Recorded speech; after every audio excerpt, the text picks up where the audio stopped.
I think I've known you for 30 years. You know how crazy that is? 31. Is it really? Yeah. Wow. I remember the day we met. Really? At Baskin Robbins on Melrose. Really? Yeah.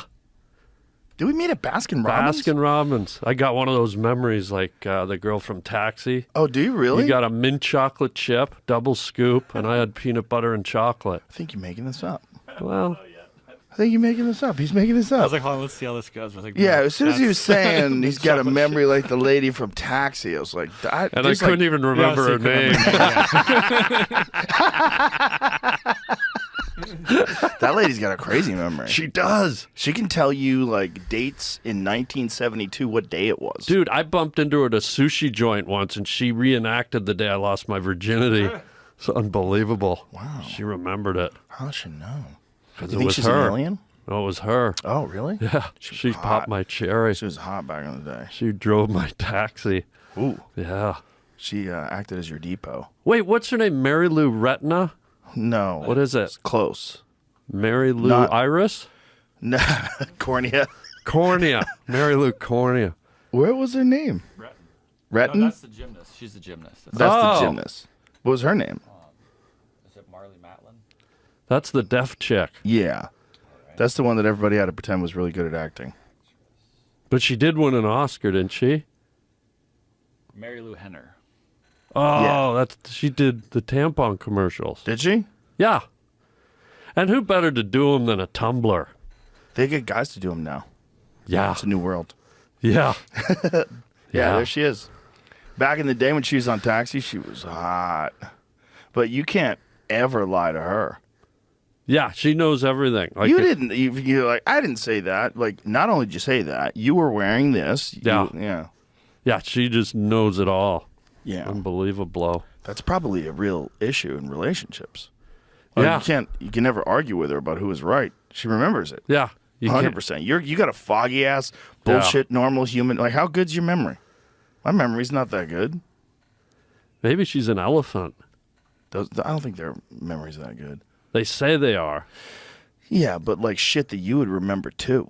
Right. Like how often do you watch one of those nature shows and you see like elephants wandering around aimlessly and you know they're looking for their car because they can't remember where they parked. Idiots. Imagine if elephants could drive. That would be a real problem. How God. big would their fucking car be? How big would their roads have to be? Wow. If anybody else, any other animals, started developing electronics, I think we'd just kill them. Yeah. Be like, what the fuck are you doing over there? Like, we wouldn't be cool with chimps fastening their own weapons. If they started making guns, if Yeah. chimps started smelting iron, and, Yeah. like figuring out ballistics, you see chimps on the range. Yeah. You're like, hey, only us. Yeah. Well, isn't that what Planet of the Apes is all about? Like Similar. they Yeah. evolved to the point where Wasn't the new one like experiments? Wasn't it like some kind of experiments? On how it like kicked off. Like they were new. Like back in the day, it was like a time machine thing. Like they went right, like the really old ones. Yeah, the there was first a one. time machine, and you go forward in time, and you realize like, oh my god, the apes are now humans, and yeah, they we're landed bullshit. so far in the future Yeah. on Earth. You know who wrote that one? Rod Serling. Oh, did you really? Yeah, he from was the Twilight Zone. fucking man. He was the way ahead of fucking his man. time. with everything. Genius. So many good episodes. You go Yeah. back and watch the Twilight Zone. It's like God, no production value, no money for special effects. Incredible show. And that's what was part of their charm. But the music, Yeah. everything worked. And if you look at a lot of modern day movies, they were predicated on those old shows. Like Chucky, there's an old episode with Telly Savalas, Talkie Tina. Hi, I'm Talkie Tina, and I'm going to kill you. This was a doll, remember? Fast forward to Chucky, that demented, red-headed, freckle-faced freak. Look at that. There she is, Talkie Tina. You know what my favorite one was? To Serve Man. Oh, yeah, it's a cookbook. Yeah. And then Julia Childs walks out of the UFO. Yeah. Yeah. Do you Hello, remember- everybody. what- We're going to serve your children. What did the aliens look like on To Serve Man? It was very bizarre. Yeah, they had giant bulbous heads. Yeah, there it is. Yeah. There it is. Yeah. They look like Herman Munster without the hair. Look how bad this fucking makeup is. You Yeah, can see where you it's can glued to see, his yeah. cheek. You can see everything. It's so Yeah. shitty. Like, you can do Yeah. better than that in a High School Musical. Speaking of human cookbooks, I have a buddy who just had a kid, and he told me him and his wife made placenta smoothies. And I'm sitting here going, what if you love them? What if you love the taste of your own kid? And one day you're with Billy at the park, and you're just looking at him, and you're like, you start licking your lips like, he sure did taste good. And then cannibalism, and you eat your own kid. I don't think it's actually eating your own kid. I think it's eating the nutrients that provide nourishment to the kid while it's in the womb. It's not. You're not eating the kid. The kid is separate from the placenta. It is? Yeah, the kid is an actual. I thought it was fetus. covered, like, when a gazelle drops its baby on the Kalahari, and it like licks all that film off it. Isn't that placenta, or is that just like a pasta sauce? It's like carbonara. I think that is placenta, right? I mean, it probably must be. So isn't that what human kids have? Don't they have that like gazelle? But it's not the kid itself. It's the nutrients that the kid was consuming while they were in the womb. I believe. Obviously, I'm not a doctor. Yeah, look at this. Is this one going to drop it? They eat that. Is she about to drop? Boy, how vulnerable are they when they're giving birth? Like, fuck. Yeah. And half of those kids get snatched up immediately by a cat. Yeah. Some cats or wild dogs or something come run over and steal your baby, and that's it. You carried that thing around inside of you for months. You love it more than anything in life.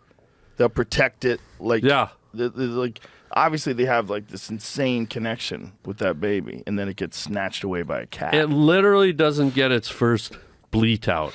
Yeah. Like it lifts its head and then bong, it's that's gone. One of the things that people have to be very aware about in North America. What? Bears. What bears are doing to deer and moose, the same thing. Like half of the, like if you really love deer and moose and elk and stuff like that, them. half of those animals, babies got eaten by bears.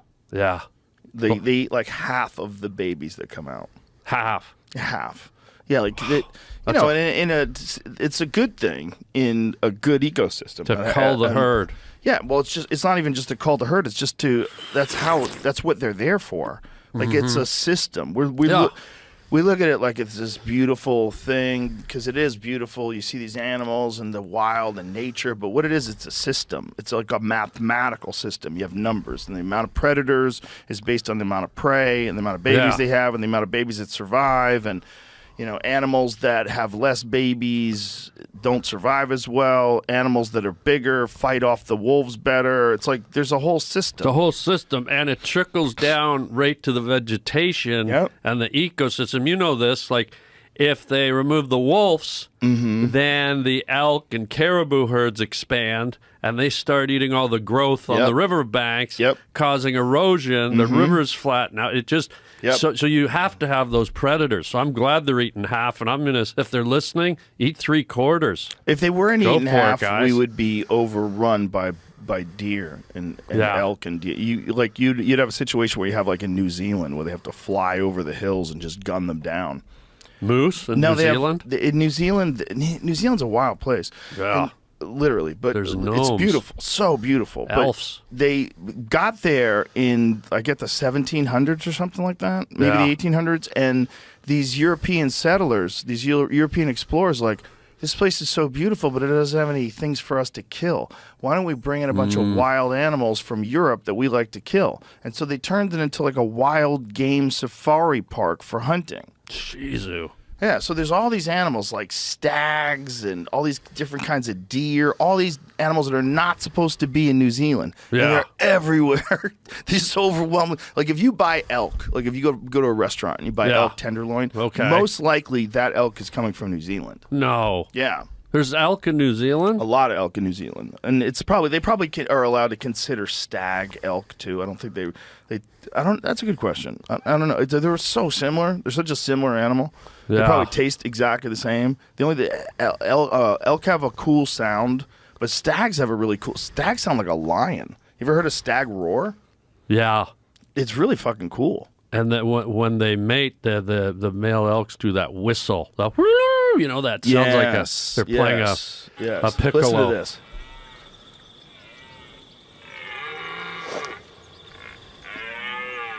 What a weird noise. Yeah.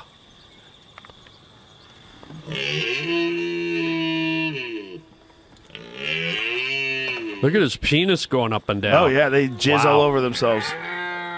Wow.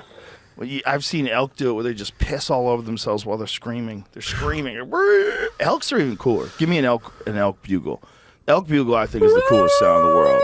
Oh, me? Bro, if you didn't know, if you were in the dark and you were in camping and you heard an elk bugle and you didn't know what that was, you'd think, oh my God, there's monsters out here. Yeah. Yeah, there it is. Couldn't you imagine that being a monster? Yeah. It's sort of like an instrument. Imagine if it's dark out and you hear that. You're like, fuck! Yeah. It's demons! Yeah, that's kind of haunting and scary. That's the greatest animal. And then alive. they go into the big cats go into a Fleming. You know this? Fleming? I ran into problems with girlfriends because of this. It's like when the female lions or the leopards, they get ripe. You know what I mean? Ready to party. Let's go. The lions and the cheetahs and they do this thing where they smell the female scent and they they do this thing where they curl their lip up. Yeah. And it's like a sexual thing. And that I for some reason, I don't know why, but I do that when I'm about to get into some lovemaking. You do a little bit of that? Like, And do you embody the lion? I don't know. I just have the thing. Feel it? And they never stick around. Yeah. Fleming response takes place when one lion of either sex sniffs or smells the urine of another. Chemicals and hormones contained in the urine elicit the Fleming response. Usually after smelling the urine patch on the ground or vegetation, the cat is doing the smelling will lift his or her head and hold their lips back in a strong grimace. Let me see it. You like know, that. and I got That's just like him. Look. I got to start dating girls that wipe, I guess. Look at that face. That urine. Imagine looking at that right before it fucking closes down on your neck. And go, oh yeah, I'm not getting out of this. There's fucking no escape. There's no hip escape. There's no jiu-jitsu move. there's no poking in the eye. That's a wrap. It's a wrap. Look at that mouth. That is a wrap. A rapidy wrap. I had a moment when I was on safari in Africa where it's the only time in my life I started shaking. We were on a private Land Rover. We came up on 2 male lions that had just made a kill. We were literally probably, I'd say, 25 feet from them. And one of them got up, and we're in the open Land Rover, right? With no protection, no windows. That is such bullshit. So we got the guy driving from our camp, and this thing, one of them got up, walked halfway to us, and just did that burning stare with its golden eyes. Oh my God. And I was holding and my hand, because it was one of the few times in my life I felt like I was in death's door. Like that lion could have been on me in 2 seconds, and it was terrifying but exhilarating at the same time. How do they know that the lions won't jump into the cab and pull people out? They get acclimated to these kind of clunky things, and look, believe me, I know nature's unpredictable. How much trust do you have to have? Well, I said to our driver, he was parked in front of a stump. I said to him, dude, I know you do this every day. Get away from the stump. We need to have an exit strategy. Yeah. And so he goes, oh, we'll be fine. I said, no, move from the stump, because nature, you don't know when nature's gonna do that. Did you know that it was going to be an open air thing? Yeah. And you were cool with that? Yeah, it's beautiful. But I didn't know we were going to come up on 2 male lions that were in the middle of eating a wildebeest and be the only ones there and like 25 feet away, and one of them was going to shorten the distance by half. Oh, God. Was this before or after the lady from Game of Thrones, who was the video editor? She was one of the video editors of Game of Thrones. She got pulled out of a car by a lion. She did? Yeah, she got Well, killed. there you go. There's your answer. Yeah, it can happen. I think it was a different situation, though. I don't think they were acclimated to the open-air ones, because in this one, it was cars, and she rolled her window down to reach out to take a picture, and the cat just snatched her. Oh, idiot. It's like a toy. I mean, you're basically rolling a piece of yarn. If a cat sees a thing that he couldn't get, but now he can get it, their instinct is just to get it. Yeah. Like, even if they never would do that if the windows were rolled down from the beginning, the moment they see you peeking out, Yeah. Like you're basically like dangling. Yeah. Yeah. Oh, Yeah, is so this it was a like- video of it? No, it's just a picture. It's just This is how it happened? Yeah. Oh, God, that's so horrible, man. Oh, my God, look how big that thing is. Imagine that pulling you out of the fucking car. Oh, my God. So I was in Florida once, and I was doing a gig like on one side of Florida and had to cross over to the other side. Whoa. And in between, Were you walking? no. Daddy here's where it got clunky, right? I rented a convertible, right? Because Oh, boy. it's Florida. Right. So I had time to kill, so I looked on the thing. Halfway across, there's a lion safari where you can drive through, right? And you drove through in a convertible? No, so I pulled up, and they said, sir, you can't go through with a convertible, but for $10 extra, we'll rent you one of our little junkers. And the junkers were painted like a zebra because it was a lion park. So they painted them with stripes. It was like a piece of crap that was just meant to go through the 2-mile park and out.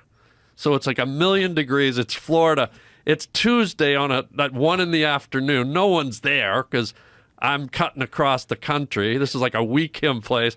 They put me in this zebra mobile. I'm all alone in this park. I get right in the middle of the lion thing. There's like 60 lions. The car conks out. 300 degrees, no AC because it's an old junker. And I just got 60 lions just going, zebra? And I'm just sitting there. No one's coming. God. Daddy's sitting there in the How long did pride. you have to sit there for?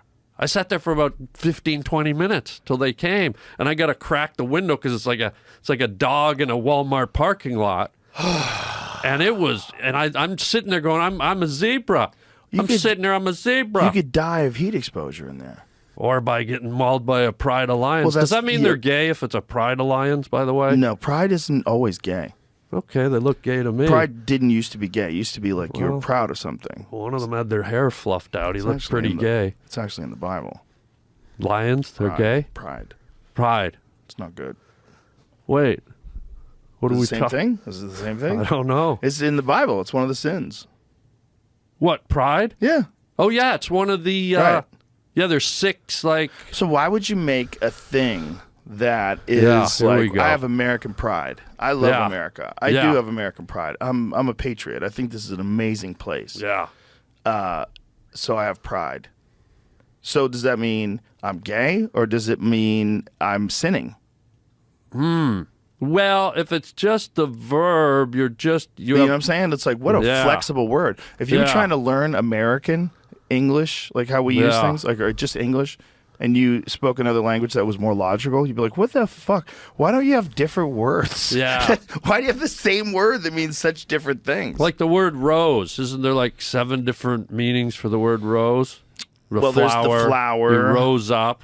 Rows Yeah, of corn. right? Yeah. Like it's just like... right. It just I goes on. didn't think of rows of corn. Yeah.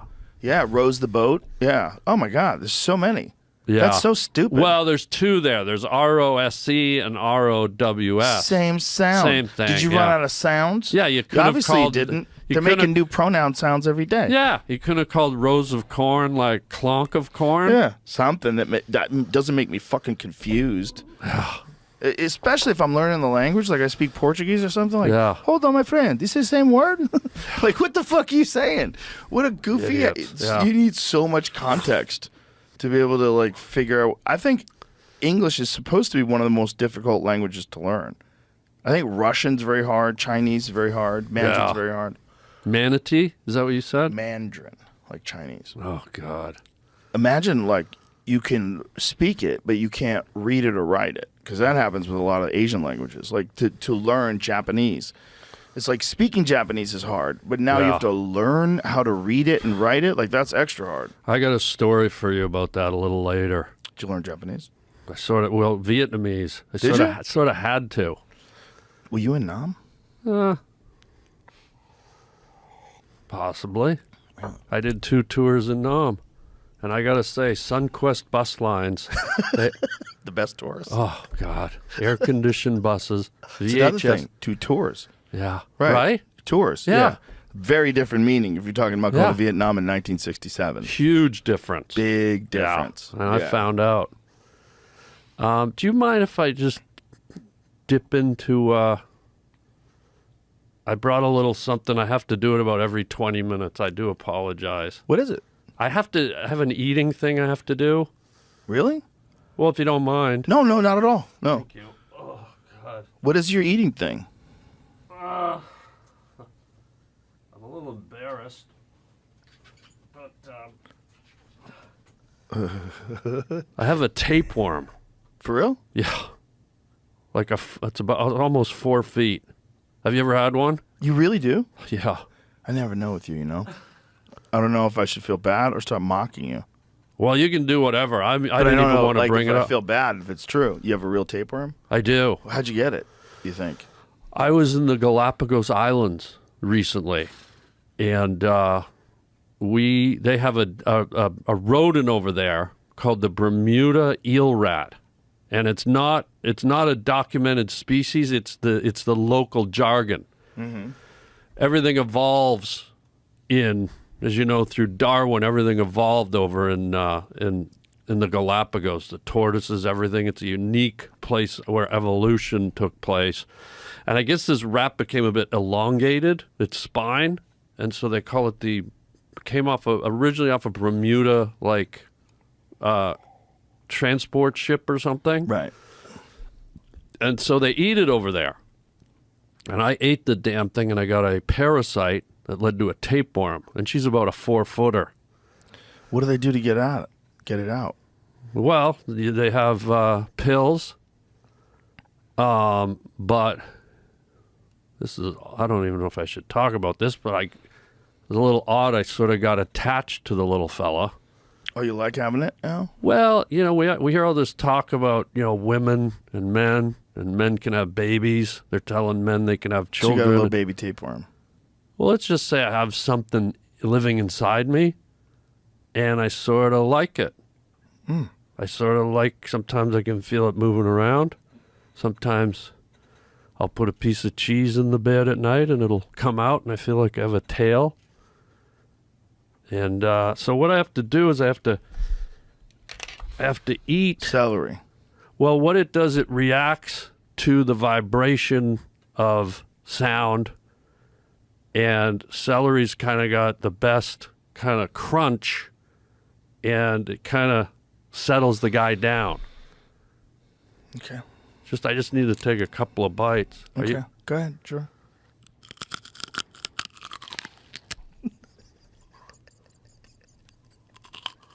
Well, if you're going to laugh. You have to do this about every 20 minutes. For the tapeworm. Yeah. Settles him down. I think you're going to a bad doctor. I think you're getting bad advice. No, I just mean for me. For you. This is like a self-medicating. Yeah, I think they can get rid of those things, man. No, but what I'm saying, I've grown attached to Dimitri. I understand. I like little Dimitri. He's probably like, have a forced labor. But I like Dimitri. Yeah, but you can't keep a baby inside you forever. The whole idea is the baby gets born and then it goes out. Hold on, Dr. Spock. These suckers can grow up to 30 feet long. Mine's a 4-footer. Can they really get that big? How do they know how big yours is? Would they do an MRI or something? Well, we did an ultrasound. And they could see the tapeworm inside You of can you? see it. Do you got a picture of that? I don't have a picture handy. How do you not have a picture on your phone of that? Got my kid, of little Dimitri. Yeah. Seems like he'd be really sad if you didn't have a picture of him. I got to bring one in. When I come back next week, I'll bring one in. Tapeworms or cestodes can range in length 1 meter up to 50 feet. 50 feet, dude. 15 meters. The length and width of the tapeworms can vary depending upon the species. Wow. Pork, beef, fish tapeworms can grow to be 15 to 30 feet. Oh, and my God. Bermuda eel rats. Yeah. Do they have that there? How'd that rat taste? You know, it's kind of good. You Really? know, they season it up with the Galapagos seasoning, and it's kind of like blackened catfish, but it's like Galapagos seasoning. So you think all those people that live there probably have tapeworms? I don't know if they have it, but I sure got it. They have to have it. If you got it, that must mean everybody has it. Unbelievable. There's places in the world that, like, especially like tropical places, where most people have some kind of parasite. just becomes a part of like your body. You now exist with that thing in you forever. You know? Have you ever had a tapeworm? No, I have not. Do you want one? No, thanks. What's the worst thing you've ever had? Like the worst weird ailment? Staph infection. No way. How many people on your staff? It was a small business. Wow. Yeah. Wow. Yeah, just one employee. What's a staph infection? It's an infection that you get on your skin, and It's like a bacterial infection? Exactly. It's really common in jiu-jitsu, and a lot of people get it, and they don't recognize it. Ari actually had it, and Ari didn't know he had it until I pointed it out. And we got him to the hospital like right away. Ari and I were playing pool, and he was limping. I'm like, why are you limping? What? And he goes, I got a spider bite. And I go, let me see it. And he pulls his pants up, and his knee, he has this swollen like pimple on his knee and the pus at the end of it. I go, dude, you have a staph infection. I go, we got to get you to the hospital right now. He goes, are you serious? Is it lethal? I go, yeah. It's lethal. Yeah. People die. If it gets systemic, if staph infections get systemic, if your body becomes septic, like you could die. Yeah, people have died from staph. It happens all the time. Yeah, people get it in hospitals a lot, don't they? Yes, and unfortunately in hospitals they get something called MRSA. And MRSA is medication-resistant staph infection. Wow, a lot of black gospel singers get that, I hear. MRSA? Oh, that's mercy. I'm sorry. What were you saying, Jamie? Didn't you say something? Oh, I thought I heard you. I thought you were talking about numbers of people dying of staph infection. Yeah, I thought I heard them too. How many people a year die from staph infections? I think it's a big number. Wow. I know quite a few people that have been deathly ill from staph infections and had to go to the hospital and get their legs cut open and get their legs drained. Yeah. Oh. Yeah, it's a horrible, horrible thing to watch. Like, it eats holes in people. You've watched staph infection surgeries? No. I mean, I've seen them online. 2017, the Center for Disease Control and Prevention reported that almost 20,000 people in the United States died from bloodstream infections caused by staph. That's 2017. It killed 20,000 people. Yeah, so that's the worst thing I've had, for sure. How long did it last? Didn't last very long because I caught it. I got real lucky. I caught it quick. I was at an airport with my friend Tate, and I had these little pimples on my calf. And he goes, hey, what is that on your calf? I go, I don't know, it's nothing. And he goes, I think that's staph. I go, really? He goes, yeah, you should get it looked at. So immediately I went to a dermatologist, and he's like, yeah, it looks like staph. And he put me on antibiotics before they even got the results of the test back. He put you on it, not your cow? My cow. I thought you said your calf. Calf, like leg, part of your leg. Sorry, that one, you really went out there with that one. That's the worst thing. Do you really have a tapeworm? I do. For real? Yes. Please. And what do they have you on ivermectin? What do they have you on? They don't have they just you can't get it. All they do is kill it. It can live in your system, they told me, for your whole life. Right. Yeah, have you ever seen bears? They have them like sticking out of their ass. Oh, yeah. Like a fucking hose, like a garden hose, just dangling. You ever seen the worms that come out of praying mantises? Oh yeah, it's disgusting. They're like huge. Yeah, huge. They put a praying mantis in water, and that bastard must not have been praying enough because it's got a tapeworm longer than Dolly Parton's ass hair. Not only that, those worms, those aquatic worms, trick grasshoppers into drowning themselves so they could be born. What are you doing, man? Don't do that. No, the pulp. I know, but don't just grab it and put it on the table. I know, but I felt like I was chewing cud. Well, I put it on this other celery. Okay. I would never put cud on your table. Stop the celery, please. Well, I don't want Dimitri to get upset. You need to reach into your asshole and pull Dimitri out. Well, you need to like with your shoulders down the ground, ass up here, just get it. Dude. Get in there. Joseph. And give birth. Joseph, dial it down. I'm not going to. Does he ever turtle on you? Yes. Does he? That's why I call him Dimitri. One night I put out a piece of feta cheese, the Greek stuff, and he went nuts. Came out, huh? Have you ever seen a Burmese python? Yes. I had a lady friend over, and I guess little Dimitri got jealous, and I woke up, all I heard was, and I looked over. Her. He was, unbelievable. Wow. How are you laying? Spooning? Like, where's her face? Is it like right where your ass is? Well, we spoon upside down, so like, the only thing that makes sense. she uses my nose like a bicycle rack. You have to come out.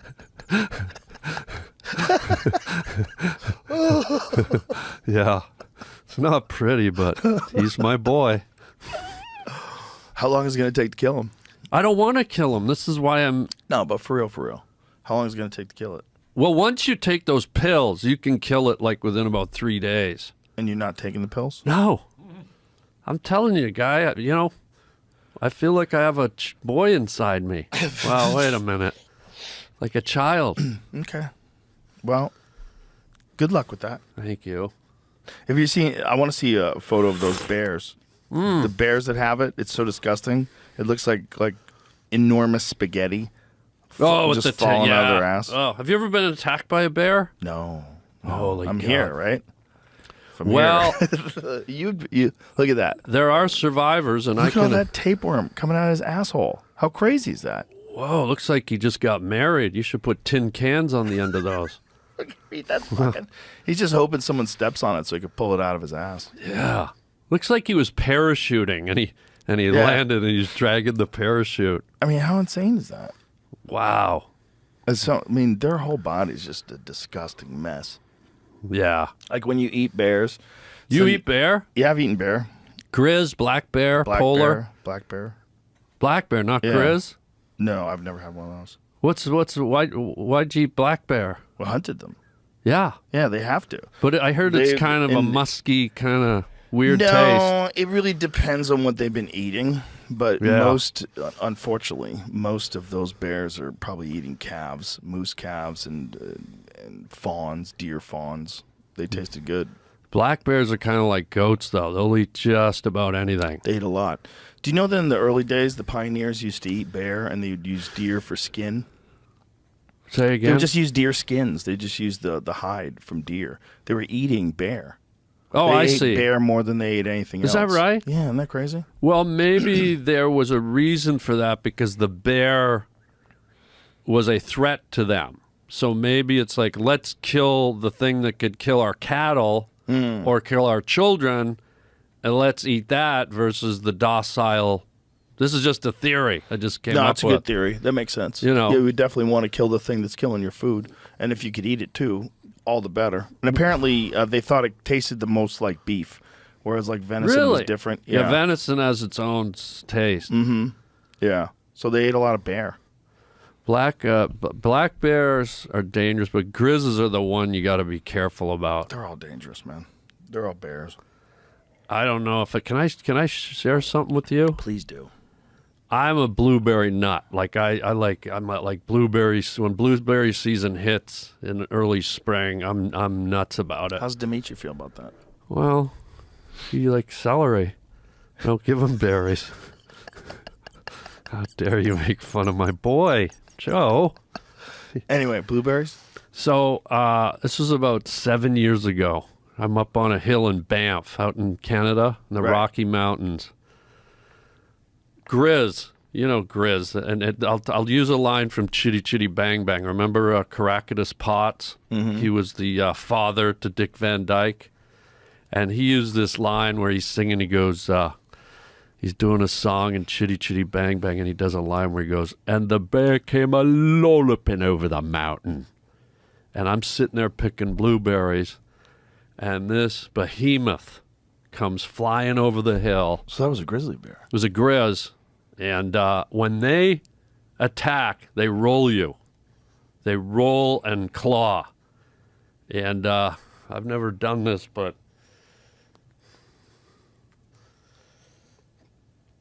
You are such a dork. they fucking... What do you mean? Well, Is that a real fucking tattoo? Let me see that again. Let me see that again. dude, this is not easy for me to talk about. Let me see. The bear came a lolloping over the mountain. And That tattoo belongs to a mechanic in Idaho, and you need to give it back to him. Joe, Let me see it again. What the? Let me see it again. The bear came a lolloping over the mountain. What? How dare you? Is that sir? the longest anyone's ever gone for a gag?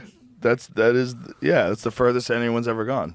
You actually got it tattooed on your chest.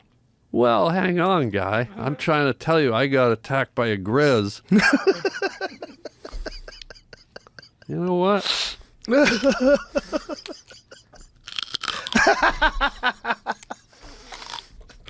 Oh my god! Probably the bear heard you chewing celery. And you know what I did? I did a thing. I invented it called the jelly roll, because I'm in the blueberries. The only way to evade the grizz, I roll down the hill. He's ripping my chest right down the hill into a river. Boom, bouncing around like Moses Blueberry with jelly. tuberculosis teeth. You're making jelly as you roll through the I'm blueberries. crushing the And this bear was just befuddled, just stood there, looked like Forrest Gump with a Chinese dildo up his ass.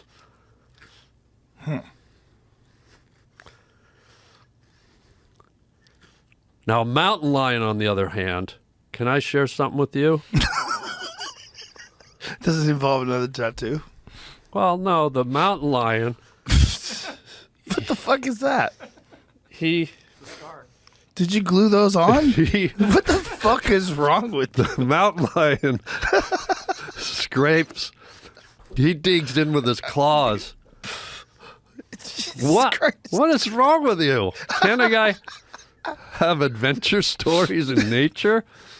Yeah, that makeup artist, whoever did that, they're like from the Twilight Zone. Same person. Same person who did that fucking that alien's head.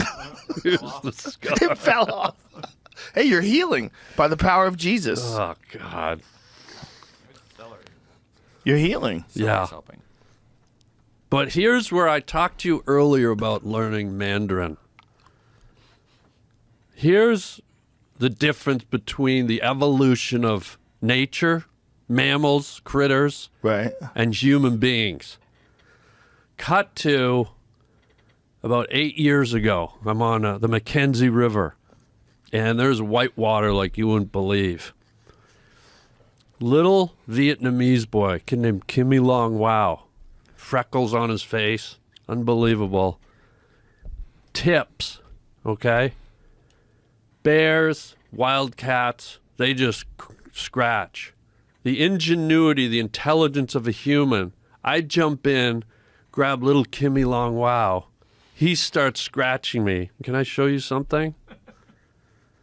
Look at this. This kid scratched the shit out of me. And even in a panic state, I had to learn Mandarin. 'Twas the night before Christmas. Well, jeez, man. Unbelievable. What was his name again? Little Kimmy Long Wow. He had freckles on his face. It looked like Dolly Parton serving apple cobbler if And you joined them. He was Vietnamese? Vietnamese boy. Kimmy Long Wow. Why would a Vietnamese kid have freckles? That seems uncommon. That's what was so weird. That's how he You stood think out maybe amongst he's all the like other boys. A child of an American GI? I don't know, but just unbelievable kid. To see a little Vietnamese boy with freckles, you don't get that. How many American like that was always a thing, like those Chuck Norris action movies. Remember, like Missing in Action. Yeah. There was always about guys that were still stuck over there, and we had to go get them. Yeah. Everybody kind of forgot about that. Are those the guys that inspired you, like Norris? Oh and- yeah, and definitely. Yeah, Bruce Lee. Like when you were a Norris, kid, did you yeah. sneak into the movies? I went to the movies, and it was Yeah. on television too when I was a kid. The first Bruce Lee movie I ever saw was on television. I Yeah. couldn't believe it. I was like, "Look at that guy! That's insane. How's he doing that?" But like those Missing in Action movies was all about missing POWs. Mm-hmm. And then we always used to talk. That was always a thing that like the POWs from Vietnam got left behind. Yeah. And like Chuck Norris gonna go back and get him and set him free. And yeah, how many POWs got left behind in Vietnam? Because that's a fucking real thing, man. Not only Yeah. was it a bullshit war, but people went over there and they left them there.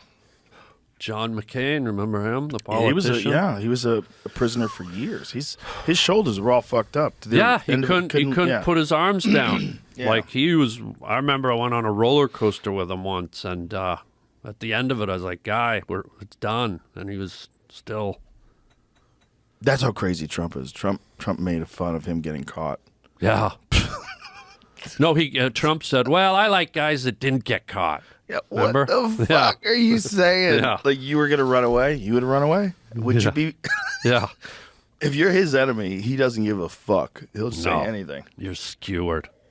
You are skewered. Even if it doesn't make any sense, he'll say it. Like, what? Guys who don't get caught. What? Yeah. How can you fucking say that about a war hero? It's like, Yeah. Jesus Christ. That's true.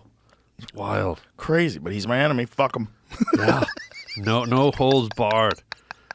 Battle mode. How many American soldiers got left behind in Vietnam? I was trying to find a. And this is, by the way, they're not going to tell you the real number, right?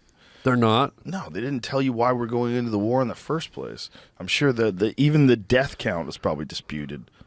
Who knows? Have you ever romanticized being in combat like that, even though it's the death zone? Have you ever, like, because you're a hunter, you're skilled with the rifle. Have you ever sort of imaginary, like, immersed yourself into a Vietnamese, like, battle scene? No, nor could I imagine those guys who got conscripted. You know, they got drafted. Right. So you didn't even want to do it. Maybe you just wanted to build cars. Maybe you wanted to be a painter.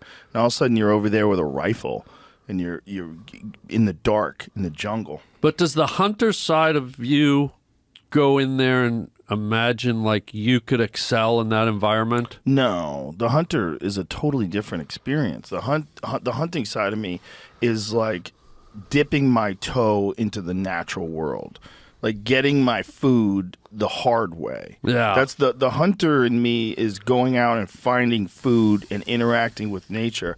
But the elk are not my enemy. I love them. Right, but is there a thrill to the kill, though? There has to be a moment of sort of adrenaline and jubilation when man conquers beast. Does that exist? The thrill is that you pulled off a difficult thing. It's very hard to do. And it's very hard to make a shot with a bow and arrow on an animal. It's hard, and a lethal shot. And to be able to do it consistently, to do it every time you hunt, to be able to make a lethal shot. And I'm talking about it like 50 yards, 60 yards. Oh, wow. Do you strictly use bow and arrow? Yes. Oh, I didn't know that. I thought you had rifles, too. I shoot with rifles. Okay. I killed a pig last year with a rifle. Wow, what'd the Turned him farmer into say? sausage. It was a wild one. Oh, they how actually big? had to kill him. It was pretty big, 200 pounds. Texas? No, this was in California. And so I ate him just the other day. Was she sag? No, it was a boy. It was a boy pig. No, I said, was she sag? I know what you're saying. California. Is that a joke, an actor joke? Yeah. I gotcha. What was I saying, though? What was I on about? Well, you were talking about the hunting and with versus the bow, yeah. war. War to me is insane. I don't know. War to me is like, I don't want to have nothing to do with that. I would Really? never. No. There's It's no little insane. piece of you that you're in the dark jungle. That's someone's boy. That's someone's baby boy. I don't think of it even as a man. It's someone's baby boy that I don't know. That guy has parents, and they probably love him, and he probably has a wife, and she loves him, and he probably has friends, and they love him. I like it and that you said that. And then some fucking politician is telling me that guy's my enemy. I bet that guy and I, if we could speak the language, we'd have a beer together and have a good time. What a great He probably doesn't answer. want to have anything to do with killing me, and I don't want to have anything to do with killing him. And we're both being suckered into this thing by a bunch of assholes who are just making money. I love that answer, Joe. Yeah. If I could fly over this table and hug you, I would. Aw, we hug a lot. But it reminds me of a movie. Did you ever see this old movie with Lee Marvin? And I can't remember the other actor. He was a Japanese actor. But this was a movie, I think, in the 60s, where they're both in the war. The Japanese pilot and Lee Marvin, they both crashed on a remote island. Supreme enemies. And they only had each other. And a box of sake somehow got stranded on the island. And they became the best friends in the world. And I think if everyone looked through that prism in life, they would forget about all the war and the violence when you realize someone else is exactly like you. Exactly and like that you need someone else. And they have the same fears, desires, passions, and wants as you. It's such a beautiful movie, you know? It's we're all the freaking same. Whenever you get into an altercation with someone you feel dislike towards someone, you should always just picture yourself trapped on an island with that person and go, you know what? If I were alone with them, I would love them. They'd be my best friend. You'd figure it out. It's a mental thing. If everyone kind of adopted that mentality, I think things would be nice. Things could be a lot better. We're divided by so many things in this world. We're divided by politics. You hear like Robert De Niro screaming in front of people about Trump. Like, horrible. What are you doing? Like, what is this? Like, this is like silly behavior. All this is so silly. Not only that, labeling them, calling them clowns, and denigrating them, saying you're less than me because I like this and you like that. It's all insane. Do you remember there was a beautiful experiment done by Jane Elliott in the 1960s where she took a classroom of children and she said, all the children with brown eyes, raise your hands, and all the children with blue eyes, raise your hands. And she separated them.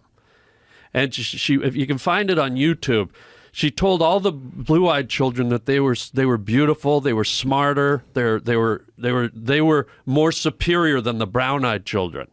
And she conducted this experiment for a week.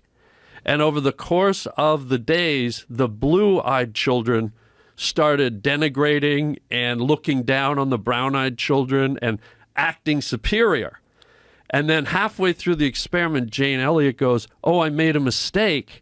It's the brown-eyed children that are more superior.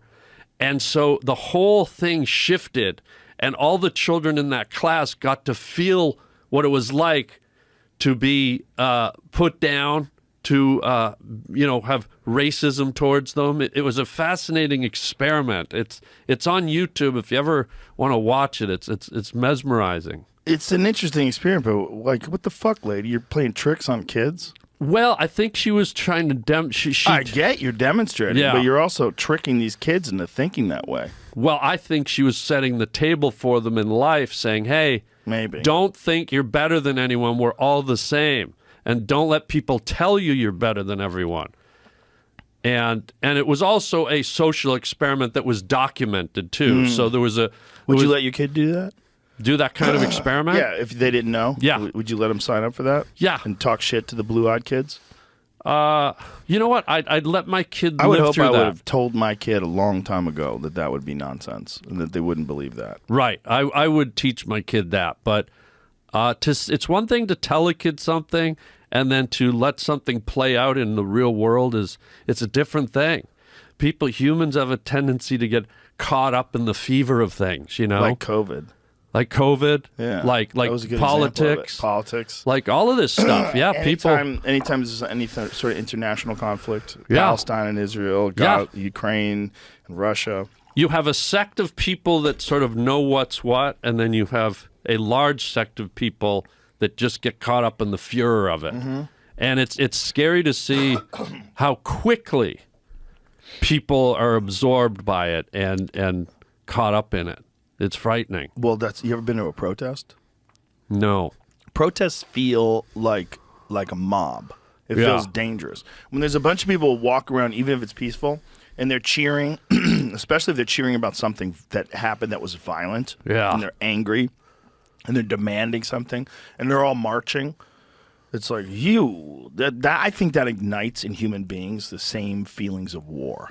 Yeah. Is my cough button still busted, Jamie, or do you swap that out? You okay? It's going to be a pain in the ass to swap it. We had a cough button. I don't think that's there. It's working there, yeah. Do you want to try? No, it's just phlegm. Well, I'm good to go. I don't need celery. Please, friend. No, thank you. Why? I don't have any tapeworms, and I don't enjoy celery. Well, can't you accept I like it with peanut gift? butter. Do you have any peanut butter?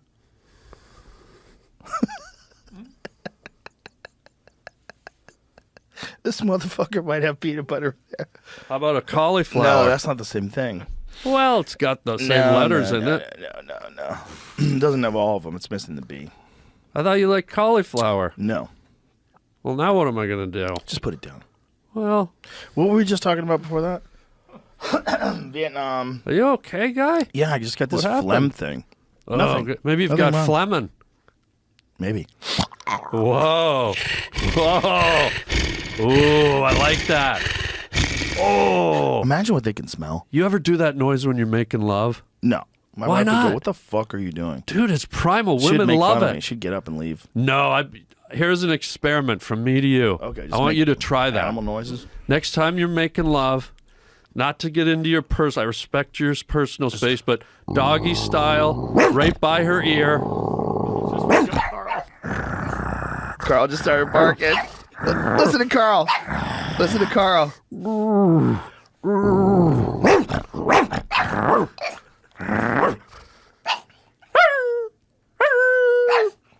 Wow. Have you ever seen Carl do that? Has Carl ever done that Wow. before? There's a few noises in here I've woken up, but Wow. He's fired up. That is crazy. Look at he really believes. I have like if calling dogs was a thing. Yeah. I'd have a really good career in dog calling. Let's hear your growl.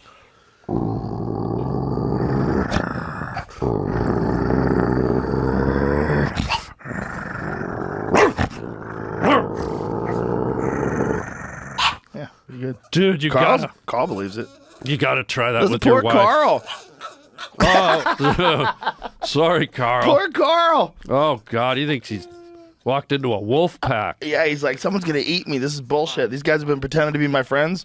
They've been letting me bite their fingers the whole time. They're setting me up.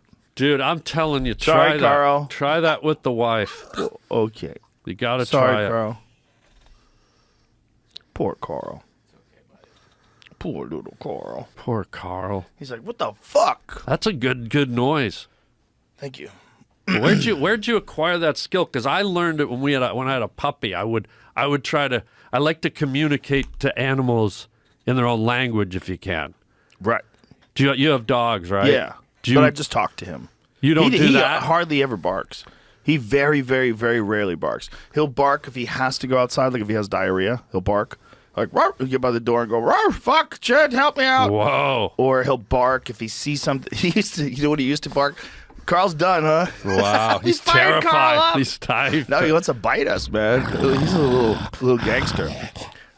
You remember those inflatable snowmen that people would have on their front lawn? Yeah. Around Christmas time? Yeah. He barks at those. What? Your dog? Why? I don't know. He thinks it's a thing. He like wants to tell me there's a big animal there. He's like letting me know. Yeah. He's like, Dad, what the fuck is maybe that, he thinks Dad? it's a Yeti, like one of those abominable snowmen. I bet he thinks it's a bear. I bet it's just like, I bet in a dog's mind, there's a shape that has two arms, that stands up big, and you go, bark! Yeah. Bark, bark! Yeah. And I have to go, dude, that's a snowman. Don't worry about it. I love it that your dog has a diarrhea bark. He has a, I gotta go out now bark. Woo! But you said diarrhea. Yeah. What's He's had that one diarrhea. sound like?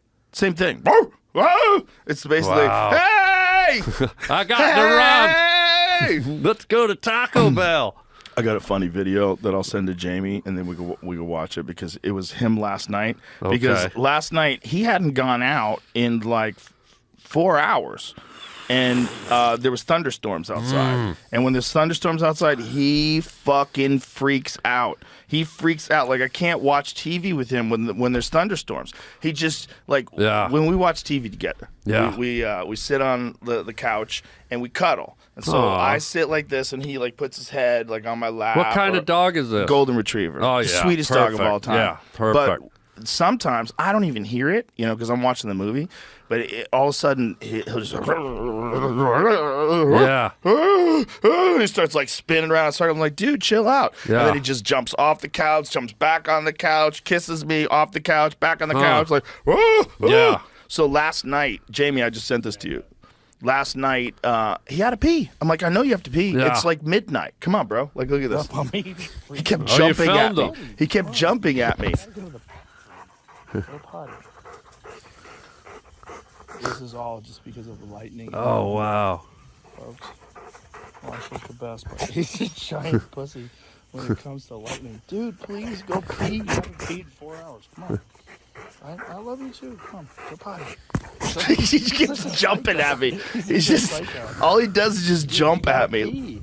You gotta pee. I know it's But normally he'd just go out and pee. 100%. So the He lightning never, was- he literally never does this. Wow. But he's wagging his tail. He loves it. I mean, he's excited, right? His Yeah. tail's not between his legs, but he's just freaked out. Maybe he's got the diarrhea, but he's afraid Look at to the start sky. so he Look at doesn't the get sky. electrocuted.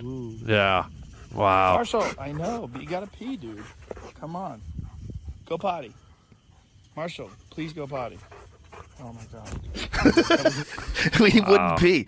I had to bring him back in the house. He just would not pee. He just wanted to jump up and just freaked out. He wanted to make sure that I was okay. Like I'm with him. You're okay. Like he wants to be on top of you when the lightning's happening. Weird. Yeah, he's just like, are we okay? I'm like, we're okay. Like as long as I'm okay, he thinks it's okay. Yeah. He's like, we gotta get the fuck out of here. Like his instincts are like, we're not supposed to be out in the open. This is dangerous. Wait, how old is he? 7. Oh, so you'd think by now he'd sort of have it figured out the way animals do. Well, the thing is, when he was young, until he was, I guess, 3-ish, we moved here 4 years ago, and he never really saw lightning. Like, very rarely do you see lightning in California. Yeah, you're right. Or hear Super thunder. rare. Yeah. You rarely hear thunder. Yeah. Very rarely do you have those kind of weird. crazy storms they have out here. The storms they have out here are fucking wild. Yeah. Some guy posted a video yesterday, Jamie, on Instagram of his car getting destroyed by hail in Texas. Like some insane, like 4-inch hail chunks. You see his windshield shattering. His back windshield got blown out while he's driving. He's like, "This is While he was insane." driving, He's yeah. watching his car just get destroyed. Just it's rocks, rocks dropping out of the sky. Yeah. Sometimes So- I think they actually puncture right through the roof, like through the metal. Oh yeah, Yeah. you got to think of how far. If you got a 4-inch chunk of ice Yeah. that's hurling from space, Yeah. like it's basically in the clouds. Yeah. Look at that. Oh, wow. What the fuck, dude? That looks like JF Kennedy's car. He had a convertible. Oh, yeah. It broke windows. Wow. Yeah, fucks these cars up, man. Whoa, he's fingering it. I wonder how many people get killed by hail every year. There's a good question. Looks like they got What hit by kills more, assholes. staff or hail? I don't say know, staff. but I know they say about, I think they say 12 to 30 people a year, this is for real, get killed by a falling coconut. 150. Well, not where I come 150 from. people a year. 150 now. Yeah. Yeah, So it's gone up. we were talking about like things that kill people, but they like inflate numbers. Like marijuana kills 0. Coconuts falling on people's heads kill 150 people. We're not outlawing coconuts. Yeah. You know what I'm saying? Can you imagine getting killed by a coconut? It would suck. What a but way to go. It's not good. It's not a Yeah. good way to go. Especially if you're like an accomplished person. Yeah, everything's going great. Like if Steve Jobs had gotten killed by a coconut or his little Elon brother. Musk. Imagine Yeah. Elon Musk gets killed by a coconut. Yeah. You would no one would believe it. They're like the Yeah. fucking CIA made that coconut. Yeah. Yeah. What, Jamie? While dangerous, according to the NOAA, since 2000, only 4 people have been killed by hail. Wow. Oh, wow. How many people get killed every year by lightning? Let's guess. 60. Okay. 60. I'll say I don't know why I said 60. 200 200. Worldwide? globally. Globally. Yeah, you're probably right. 20 in the U.S. 20 in the U.S. Wow. Every year. So what is it globally? Got to figure the Chinese are getting picked off by, because they got billions, right?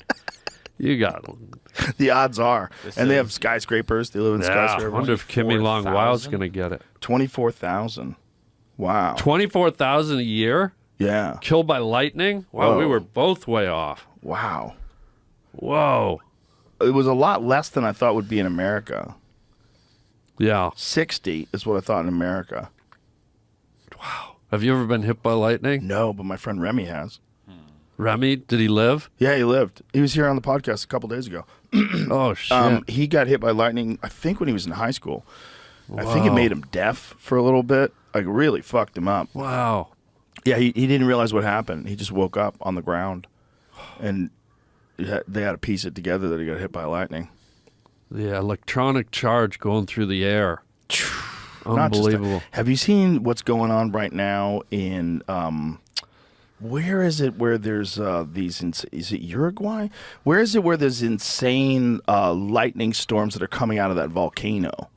Oh, yeah, I Have you saw seen that. Yeah, it's a different kind of lightning. Yeah. So it's the particles, the charged particles that are being released by the lava ignites with the air somehow. We'll get someone to explain and it. the smoke So too. it's a different kind of lightning. The steam, the Yeah. particles get caught in the steam, the and translucent. it makes these insane lightning shows. Like, look at this. Yeah. Indonesia. Yeah. It's been going on like a lot lately, like even during the day. There's a lot of films on TikTok and Instagram and stuff about it. Bro, that is so bonkers. That mean, if you were alive 5,000 years ago and you saw that, you're like, oh, Satan. That's where Satan lives. Yeah. Satan's back. Fuck, he's back. Dude, I got news, everybody. Yeah. We're fucked, man. Yeah. Satan's back. Look at the mountain. Satan landed on the top of the mountain. He's there with lightning There and he shit. is. Like It's you his would summer home. Like Yeah. if you saw this, you'd be like, okay, that's where Satan is. 100% you would think that. Yeah. That's where Thor is. Yeah. That's where the god of thunder is. That's where Beelzebub lives. Yeah. Look at that. What you would 100% Sauron lives up there. Well, That's you the know- eye of Sauron. People don't know that lightning comes up out of the ground too. Did you know that, Joe? Does it really? Yeah, lightning comes. People just think all lightning comes from, and I'm not talking a volcano. I'm talking regular time. So you could get it right up There's your ass if you're in the you wrong could get spot. a bolt up your arse, but Is for that real. what happened? Can you imagine you get just your nuts blasted by lightning? Poor Dimitri. How bad would that suck? Just be walking along in the field going, wow, what a beautiful night. Bang. Right From the ground. Yeah, it's true. Right to your sack. Yeah. Do you have any pictures of that? Out to your head. Through your balls, out through your head. Yeah. Just cooked. Cooked. Cooked. Never be the same again. Cooked. What was that noise you did at That's the end that's there? the nuts. Like, you gotta think the electricity's going through the ground, in your nuts, and like out the top of your head. Just imagine your whole body like captured by this Wow. lightning. Brutal. It would be like stepping on a landmine, but you didn't blow up. It just can. Look at Look that. at that. Right Oh, up out of the wow. ground. Lightning trailing from ground to clouds in slow motion. Isn't that wild? Wow, that's insane. It's like an etch-a-sketch. Wow. People don't really know these things, and that's why it's important. You have me on the show like I'm really glad. twice a month type of deal.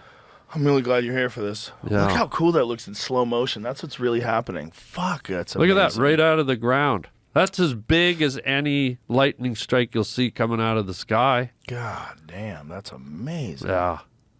That looks look a at lot all like the little- Dimitri, I gotta say. All the little branches and this is all in slow motion. Look how quick those little branches flicker off in the corners and the sides. That looks a lot like Dimitri's ultrasound, by the way. I bet. Yeah.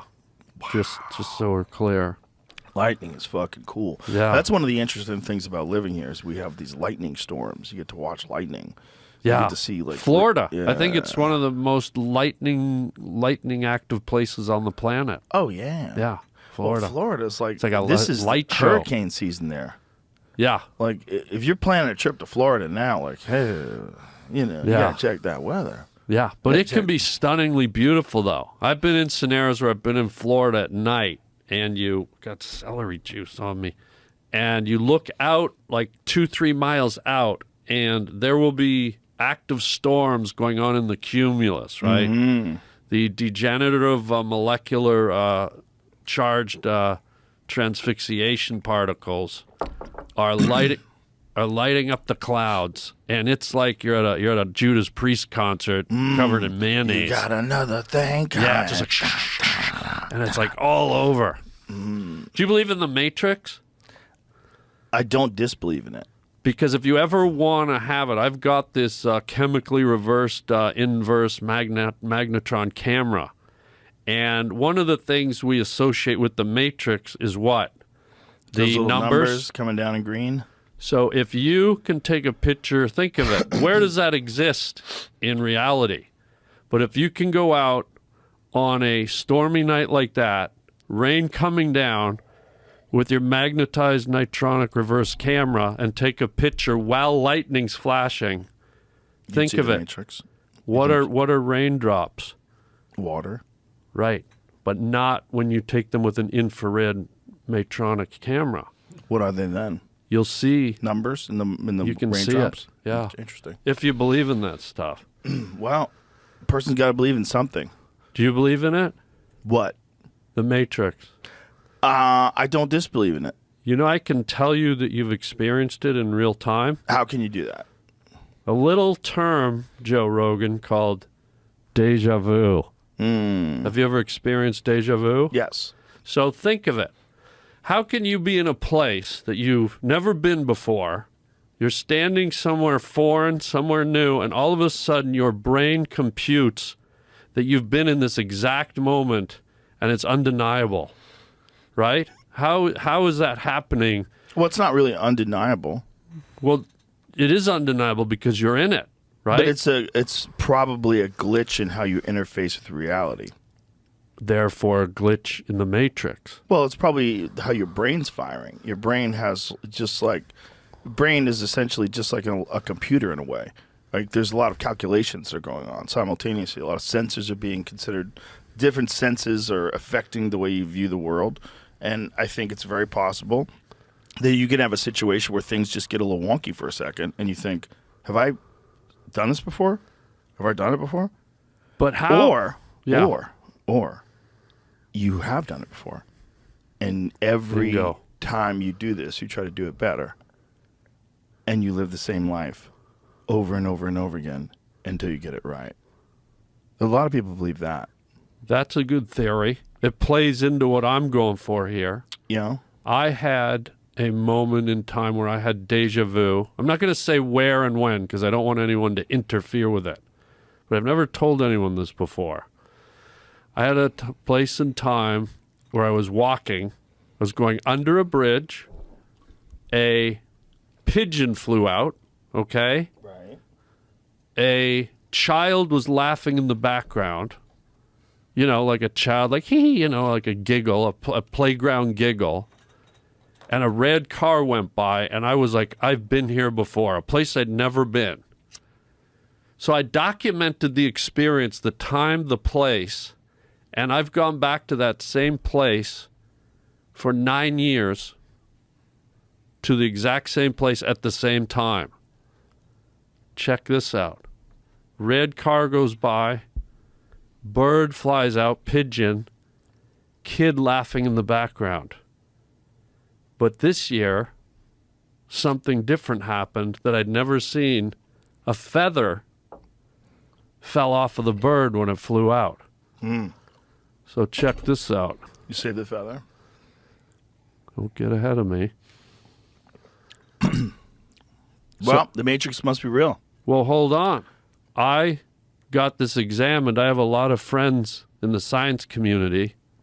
I know a bunch of Scientologists, and I had them analyze this. Pigeon flew out. Here. I'm good. This is a feather from a great auk. Do you know what that is? It's an extinct species of bird from South America. Please. That's okay. Just put it down. Well, I think you'd like to touch it. Nope. I'm good. So how does an extinct species of bird drop a feather from a common pigeon? Who knows, man? That's it? That's the animal? That's Looks the like, auk. Looks like that animal didn't really have feathers. It did, believe me, and I'm holding one right here. What, extinct 350 years ago? Is that what it was? Matrix. Oh, went from healthy to extinct in 350 years. They probably taste delicious. They're probably stupid and they taste delicious. That's what happens. Whoa. The great auk. Little cutie. Can that thing even fly? No. It sounds like a bullshit story.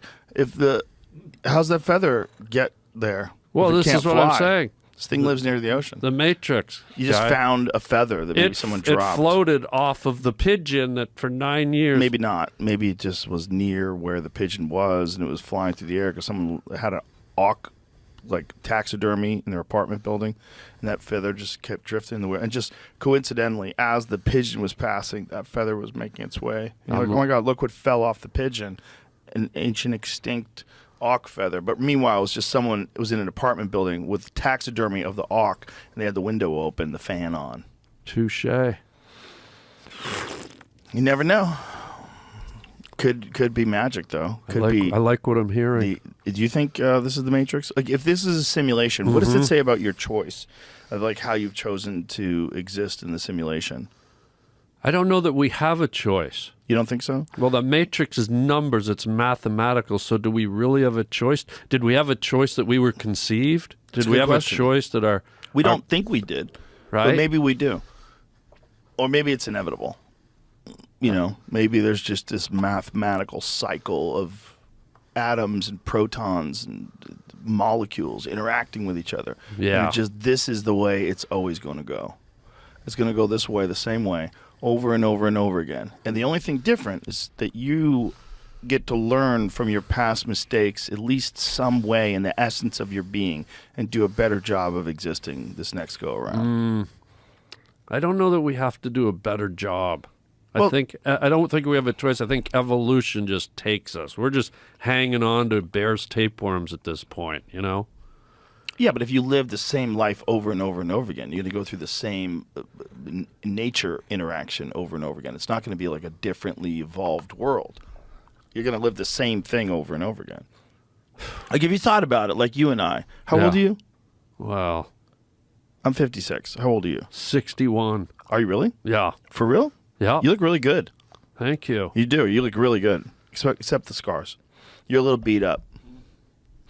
Well, I've been rolled by a grizz. We have gone through one of the weirdest lives.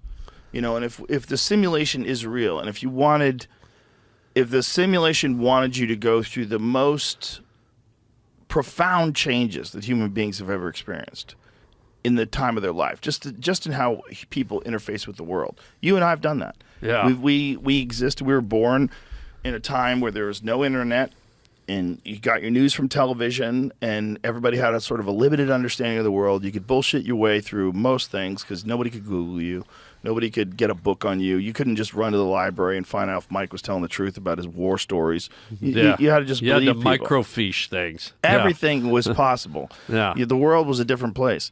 You know, then there's answering machines and cell phones, and then the internet comes along, and now we're living in a fucking insane world where AI is about to take over. Yeah. Like, if you were gonna pick a timeline to go through, if it wasn't real, and you wanted the most profound adventure, you've chosen that. Yeah. You've chosen the most profound changes that people will experience in a relatively safe timeline. Yeah. Relatively safe in comparison to like the Genghis Khan days or the days of the Roman Empire. Like, this is relatively safe in comparison. But profound changes for this moment. Yeah. And we're accelerating so rapidly, Joe, that things are going to be at a whole nother level quickly, where we're going to be looking in the rearview mirror and going, oh, yeah, AI. Remember that? Yeah. There's going to be something that takes us to the next level, and then another level after that. We are going to transcend so far that I don't even know what humans and humanity looks like in 1,000 years, if not less. I don't think it's even 50 years. Yeah. That's what's crazy. You and I are living through the weirdest time ever. Yeah, because it started like we kind of had in high school. For us, it was the Texas Instrument Calculator was the mind blower. Yep. Then we got a fax machine like 15 years later. Insane. And then we got the laptop, the home computer, and then the internet, and that was again like a decade in between. Yeah.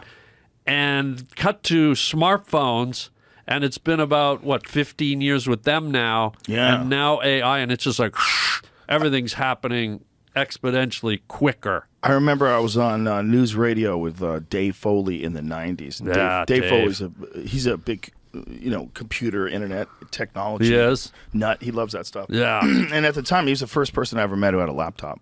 Okay. So he had a laptop back then. It was one of those Mac laptops, the black plastic ones back in the day. Oh, yeah. And Delicious. he had this app running in the background where it gave him constant news. He's like, look, if I keep it connected to the internet, it constantly gives me news. Yeah. And I was like, whoa, you get your news from the internet? This is Yeah. crazy. So it's like all the news stories of world events. And so when I look back now at how we're just inundated, like constantly inundated with like world conflict stories, world events, world problems, world environmental crises, world starvation, world floods, like world volcanoes with lightning, like, oh, it's going to never fucking... I remember that moment. that very moment when I was looking at Dave's laptop and I was like, wow. Like the internet just going to feed you the news in real time. You don't have to tune into the news. You don't have to go buy a newspaper. Yeah. Like this was like this profound moment for me where I still look back at that day and I go, that was the first time I ever saw like a baby supercomputer. Oh, look, it's a little baby. The news. And the news ironically, you're on a laptop. show called NewsRadio. Crazy. Very Matrix. ironically. Very ironically. Yeah. Yeah, I'm excited to see where it goes, because I think the next evolution of this could be tractor beams, it could be particle movers, it could be, as ridiculous as it sounds, the transporter beam on Star Trek. Mm-hmm. I feel like, maybe 50 years, maybe 100 years, people are going to look back and go, wait, you went to a place called an airport? You got on a tube and flew 18 hours to Australia? Like, I think we're going to be at a place one day where maybe they can rearrange our molecules and particles and beam us. I feel like if we can imagine it, it's going to happen. Yeah, I bet it's going to happen. I mean, because isn't it funny that Star Trek figured that out, but they didn't figure out computers, and they didn't figure out cell phones. They had walkie-talkies, remember? They had the communicators. Over. Yeah, but it was a walkie-talkie. Spock, it wasn't. I've got diarrhea. Send me some Pepto-Bismol immediately. But it wasn't. You couldn't both talk. Like if you and I were on a phone call together. Oh, yeah. What's up, Harland? Hey, what's up, dude? It's not. It's like, hey, Harland, how are you? Over. Yeah, and there was no video component. Yes, you had to Idiots. those idiots didn't even have FaceTime. Dumb. They got to get back to the future. They didn't have nothing. Dumbasses. Yeah, remember that? Yeah, it had a twirly thing. Look at that stupid it had piece an of shit. acid trip like kaleidoscope. And who knows what those buttons are even for? They're not even labeled. What if I actually find think- that thing on the beach? I don't know what to do with it. I think it's an electric razor, if you ask me. I think it's straight bullshit. Yeah, I think it's Stupid. a garage door opener. I like how it had to flip closed, though. I used Yeah. to love that about old phones when you could hang up like Oh, that. I love Snap. that. Snap. Shut the fuck up. Fuck you. Yeah, like those razor Shut phones. the garage door. I remember Yeah. I had one of those razor phones. I thought I was James Bond. Yeah, you could express yourself with them. Bro, The the razor phone was the shit. Yeah, what did that one do? It was just this thin little beautiful piece of metal. Yeah. And it had a terrible battery life, unfortunately. Yeah. Because most phones had insane battery life back then. Your phone would last for days. Right. Because like the phones now, they just have so much electronics and this beautiful screen and high resolution. Yeah. It's doing things. You're playing games on it, and you're taking pictures. Like your battery, but still your battery's good for like a day. That was the shit. Yeah. I had one of those. I thought I was in space. Well, I also like the little side saddle. Did you have the holster on your belt? I tried that. I couldn't do it. I felt like such a dork. Oh, and this is I coming loved from a it. guy who wears a fanny pack. Yeah, right. I couldn't. You like to play with guns. You have guns. I don't play with Well, guns, hunt. sir. But this phone right here for me was the fucking shit. I could never imagine seeing somebody with one of those today. I would be like, what are you doing with that thing? But aren't they bringing them back? They have a different one. But the new one is like a new phone. It's like a modern phone. The new one folds. Yeah, look at that. But it has like apps. It's essentially a regular phone. Yeah. But it does close, and it's real slim. Like, look, it looks pretty similar. Oh, I think Okay, you might have to open it get up. one. Would you do it? I thought about switching to Android just because I don't like being trapped in the Apple ecosystem. I don't like the idea of it. But Google does a lot of like really shady stuff with there's different things they do that I don't like. And one of the things they do is like if you look at what was their most recent declaration, they were talking about censoring things in a time of social problems. Remember that, Jamie? They reserve the right to censor information under certain circumstances. Google Ads, though, didn't it? It had something to do with Google Ads, yeah. There's things that I don't like in terms of search results curation, because that's a thing that Google does that Robert Epstein has been working on for a long time, like showing that when you, like, say if you Google a presidential candidate, right?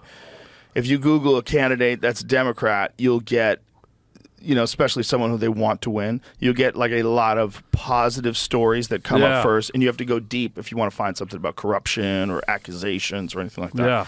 But if you do Google Republican, it'll go right to that. Now, I'm not saying this is just an example. I'm not saying you could find that, but his research shows this, and I'm doing a bad job of paraphrasing it because I don't remember exactly what it said.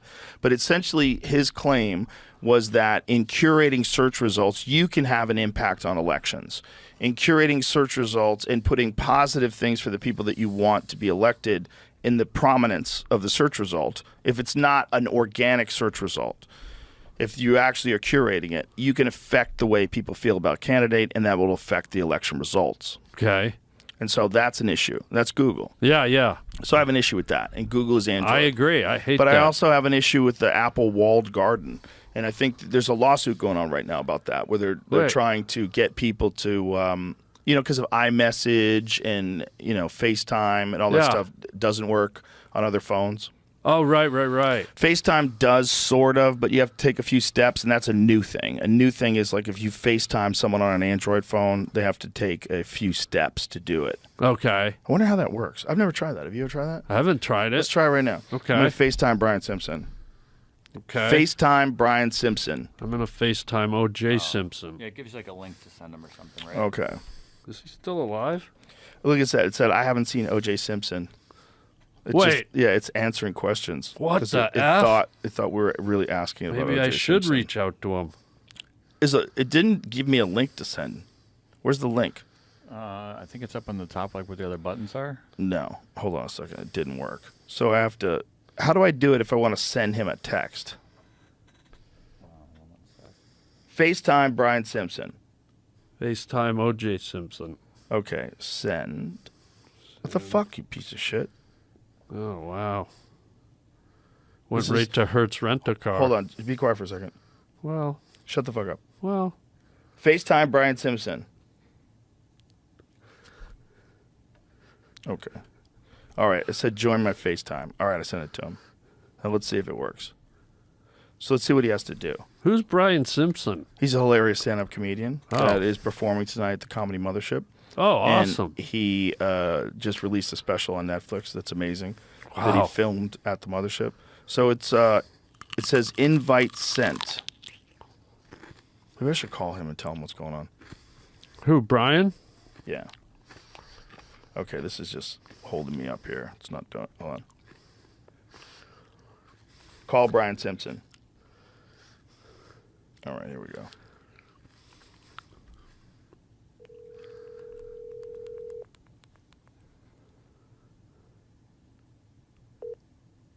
Hello. Hey, brother, it's Joe.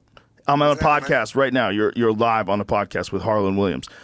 We were talking about how Apple keeps people from being able to use certain features like iMessage and FaceTime. And I was saying that you can FaceTime someone that has an Android phone, but there's a bunch of steps they have to take. I don't know how to do it. So we're trying to figure out how to do it. I'm going to FaceTime you right now, okay? All right, word. All right, I'll FaceTime you in like 2 seconds. Bye. Cool. FaceTime Brian Simpson. All right. I sent him join my FaceTime. Let's see how that works. So here it goes. We'll see how this feature works. Now, and I know, all you Android dorks, I know that there's other shit that you could use to do this, like WhatsApp. And I guess you could use Instagram, right? Don't people use Instagram for video calls? Yep. This is not so fluid. Yeah. Now, if I wanted to FaceTime you, because you're a little Apple fanboy over there, you're a little bootlicker, Hell yeah, I am. I could I'll just lick it FaceTime deep you, and hard. and it would work instantly. See, he's got this invite. Yeah. This takes so long. Like, it And ruins the spontaneity about a fun FaceTime call. A fun FaceTime call, you're at a concert. Dude, what's up? Look where we are. Ah! And ironically, his Yeah. initials are BS because this is BS. This is bullshit. Yeah. This is like straight bullshit. Would you ever shoot your cell phone? Like just to I've get shot your a bunch of frustration? them. Like with a full high-powered rifle? Yeah, we used to take them out to the range and shoot hard drives and cell phones. No. Yeah, it's a good way to get rid of stuff. Boom. 300 Win Mag at 100 yards. Ooh, it's amazing what it does to a cell phone. Ooh. Yeah. Do you line it up in a scope? Of course. Yeah, I can't see that far. Wait, how far? Accurate. 100 yards. Wow. Yeah. There's a video of it, I think. That didn't Red Band have a video? Yeah, we made a video. Yeah. Have you ever shot a machine gun? Yes. And elation? It's kind of interesting. It's scary. It says, I'm waiting to be let in. Oh, This piece of shit. yeah, Forget it. I'm going to tell him forget it. Yeah. Wait a minute. What is it doing here? It says join. Is it working? Waiting for others. No, this is horseshit. It doesn't work. I'm telling him forget it, brother. Son of a bitch. See, but this is the thing that people are complaining about. Yeah. That it forces people to think you're a fool for having an Android phone. So you just go out and get an iPhone, and iPhones have dominated the market because of that. Yeah. So, like, I think the numbers are with young kids, the numbers is like, it's something like 80-something% of kids have iPhones. So Yeah. the kids that don't have iPhones, they get left out of iMessage group chats. They Yeah. get talked shit to. Oh, what are you, poor? You got an Android phone? Yeah, it's That's- a class thing. It's a class thing. It's weird. It's a weird thing. I don't like it. What do you think the evolution of cell phones are? Do you think it's like Neuralink, where we're just like, Yeah. we're thinking our communicative thoughts, or Yeah. what's your thought on that? Yeah, 100%. Or Really? Yeah, that or a wearable. Maybe something that like you wear and it touches your temples. Right, because You the concept that we're like, this goes back to what I was saying about flight. Mm-hmm. Like, wait, you guys carried these boxes around and Yeah. held them to your head?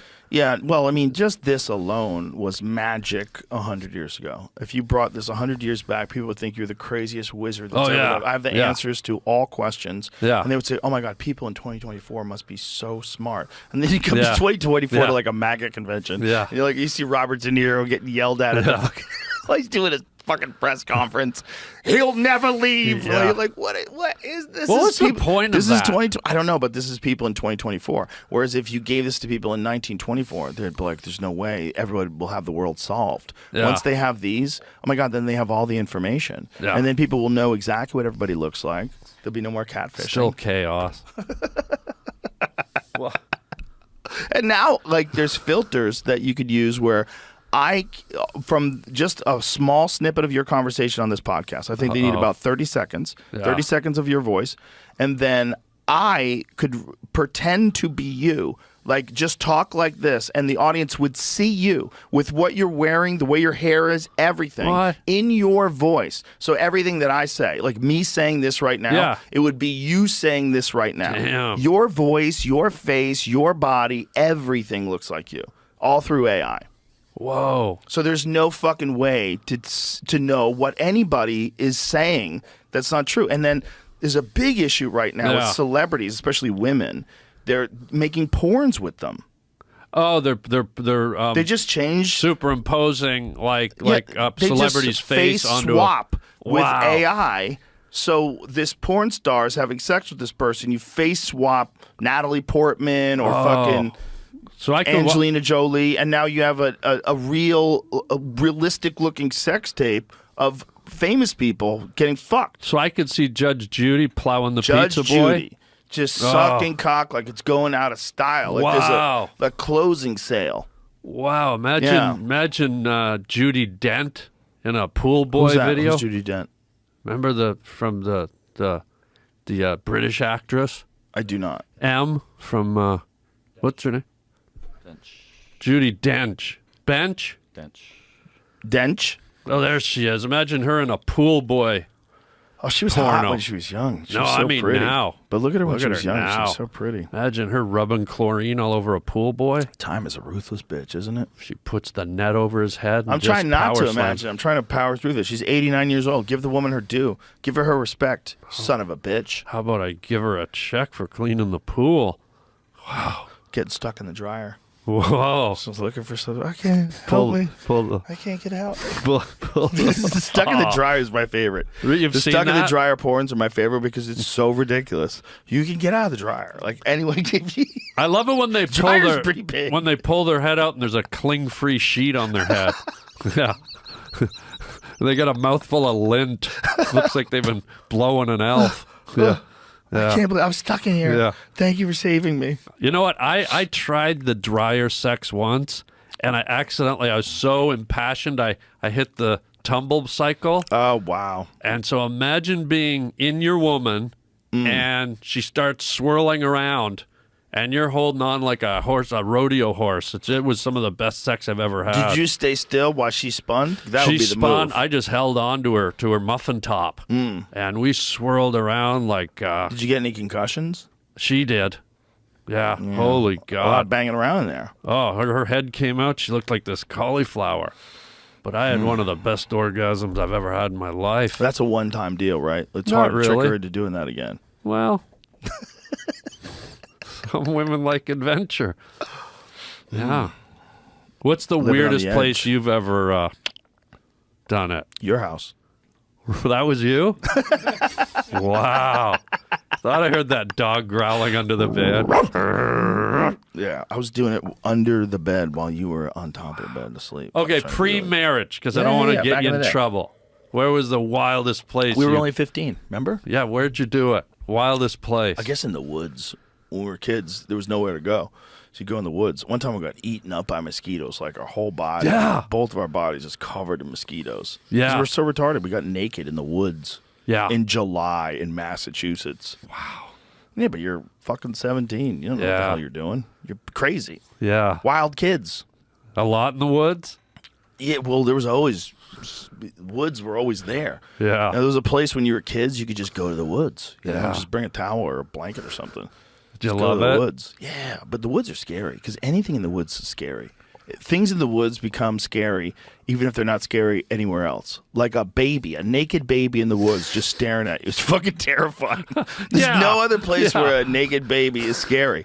Yeah. Like if you're walking down the street, you see a naked baby, like, Yeah. oh my God, Oh. whose baby is this? Yeah. Does anybody know whose baby is it? Hey, Yeah. little guy, hold on. You know, Yeah. and then you call the police, you pick Yeah. up the baby. In the woods, you're like, Yeah. we're going to die. Yeah. It's a fucking naked Yeah. baby just staring at us. If it's hanging upside down from a red pine staring at you, that's pretty creepy. Yeah, holding on by its feet. Yeah. Like a bat. Yeah. If you saw a baby in the woods just staring at you, you'd Yeah. be fucking terrified. Yeah. Any other Creepy. place, baby. So the woods are automatically scary. Yeah. And you're scared that you're going to get caught. So Yeah. that's exciting. Yeah. We're going to get caught. We're not going to get caught. Don't worry. We're going to go deep in the woods. What about walk. in the city, though? You ever do it in a crazy place in the No, city? not really. You?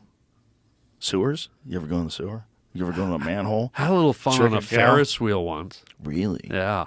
Whoa. Yeah. that Were you was cool. worried you were going to be at the bottom and wouldn't be able Well, to stop? that was cool. We would time it so that when we came down, it was like hands off, and then we'd swirl. So it was like kind of this really fun sort of start and stop thing. And Yeah. then one time, I'm not kidding, the guy sort of recognized me. And we were having the guy here, the carny who ran it. Like when I got on, I said, "Oh, dude, I love you," right? And so we were having so much fun, but we weren't finished. And so it's weird. He was letting everyone off. I said, "Just leave us on, just please." Jed. He goes, "Okay, I got you." And we just like finished swirling. Yeah. Yeah. Congratulations. Did you ever do it in the swirling teacups at Disneyland? Imagine if you did. Yeah. Boy, imagine throwing up like right when you come. Oh, It'd probably feel man. amazing. Because even though throwing up sucks, it feels amazing when you have Yeah. to throw up and you finally do. Purging. Oh, Yeah. you know that feeling? Like last time I threw up was about a year ago, and it was in the middle of the Whoa. night. I got up and I was like, I feel like I'm gonna fucking puke. Yeah. I didn't feel good going to bed, and in the middle of the night I was like, whoa! And I woke up and I went to the bathroom to pee or throw up, and I was like, oh boy, they might both happen at the same time. Oh. And I held the pee. Yeah. And just like, Yeah. And then I peed right all over my throw up. I don't give a fuck, dude. Wow. That's how wild I am. Wow. Yeah. I didn't even bother Mix and flushing it. match. I just pissed on the throw up. I'm like, Just what? left it. Yeah. You ain't gonna Surf break and turf. me. Just a little throw up. Did you do the thing when you barfed, like right after you just curled up on the bathroom floor in the fetal position No, and never. felt the cool tiles on your No, naked skin? never done that. Me neither. I do lay down on the bathroom floor sometimes when I get out of the sauna, though. Oh, yeah. Because the tile floor, like right when you get out of the sauna, it's yeah. 185 fucking degrees or whatever it is. Yeah. I like to lay down that cool. But you do the ice soaking. tile. Yeah, So but aren't I you mean inside my house. when I'm inside my house. I have a sauna inside my house. I have one outside too. I'd love to come over later and Come sit on in it over. with you. Yeah. Let's hang out. We Just got one a here couple too. hours. We got one here. I'd rather do the one at your house, I think. Then we can have dinner too. Okay. What, do you want to sleep over? I wouldn't mind. I bet you do. Well, We're going to work out in the morning? no. You can. You going to get in the cold plunge? No. Oh, come on. I'd sit in ice cream. In a hot day, the cold plunge feels good for about 5 seconds. On a Yeah. hot day, you get in there, you're like, oh, fuck. I jumped in Lake Superior once, and it was one of those things I probably stayed in about 5 minutes, and I've never experienced it, but when I got out for about 40 minutes after, I was shaking. Like it was so cold. Here's a question. Lake Superior, massive lake, used to be a glacier, right? Yeah. Okay. Biggest of the Great Lakes. Most of North America, at one point in time, at least half of North America was covered by like a mile-high sheet of ice. Okay. Right? So you have this time period after the Ice Age where all that melts. How the fuck do the fish get in there? Yeah. How the fuck did those fish get in there? It's a mystery. That's a really good question. How those lake trout get in there in the middle of the country? Yeah. These big-ass, giant lake trout. How the fuck Yeah. did they get in there? What, did they just evolve once the water melted? Yeah. Were there seeds of the fish Yeah. in the ice waiting to be melted? For real, though. Yeah. If that's all ice, Yeah. the fish ain't getting in there. How do they get in the middle of Well, the lake? The there- lake is fucking huge. It's filled with fish. There is a possibility, it's an extreme one, but I'm trying to answer your question, that a predatory bird like an osprey or a gull or some kind of fish-eating bird Flies from the ocean. caught a fish in a local river or a nearby lake adjacent to Where are those nearby lakes if the entire continent the is entire covered region. in ice? Yeah. Well, have you ever been to a like a farm or anything like that? And sometimes they have those water troughs that they leave out for the cows, but they've been abandoned.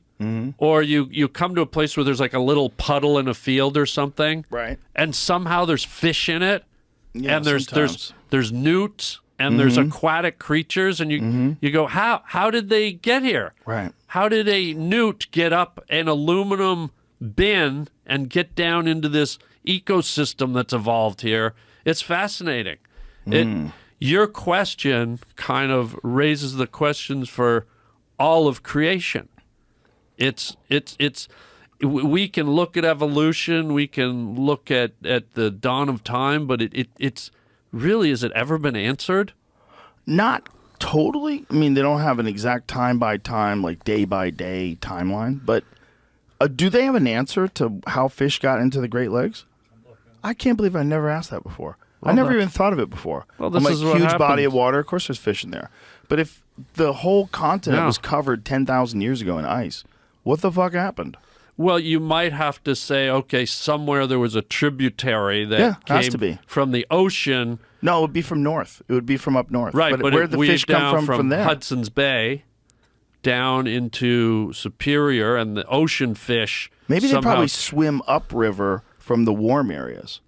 well, that's what salmon do when they I spawn. bet they swim up area. That makes the most sense how Yeah. they got in those lakes. So those lakes must be connected to rivers, right? Oh yeah, they have to be. They So all are. They probably swim up into the lake and Yeah. then evolve to become like these big lake creatures like lake trouts. Yeah, Because lake trouts are fucking huge. lake man. trout can get huge. Yeah, Oh man, yeah, people ice fish them. yeah, That's like a big way of they're fucking crazy looking. yeah. So that thing, you don't really find them. I mean, in the southern areas, right? Those are a northern fish, aren't they? Lake trout? Yeah. They're sort of a deep water, really cold fish, so they Right. don't necessarily have to be way up north. Right. So if they evolved, Yeah. these lakes and streams from the lower part of the country, Yeah. right? So if you're talking about like New Mexico or something like Yeah. that, some area that wasn't covered in ice, these things swim all the way up the river and then they evolve in this lake to become Yeah. bigger and to become adapted to the cold, deep water. Different species, yeah. It's dude, Crazy. This is the mystery of Crazy. where we are. Yeah. And this How about sturgeon? sturgeon, where they're do like those fuckers dinosaurs. come from? These things are what, 1,000 pounds or more? Huge. Monsters. They yeah. look like dinosaurs. Prehistoric. Yeah. They look prehistoric. Have you ever seen that thing that's in the Amazon that it has essentially bulletproof scales?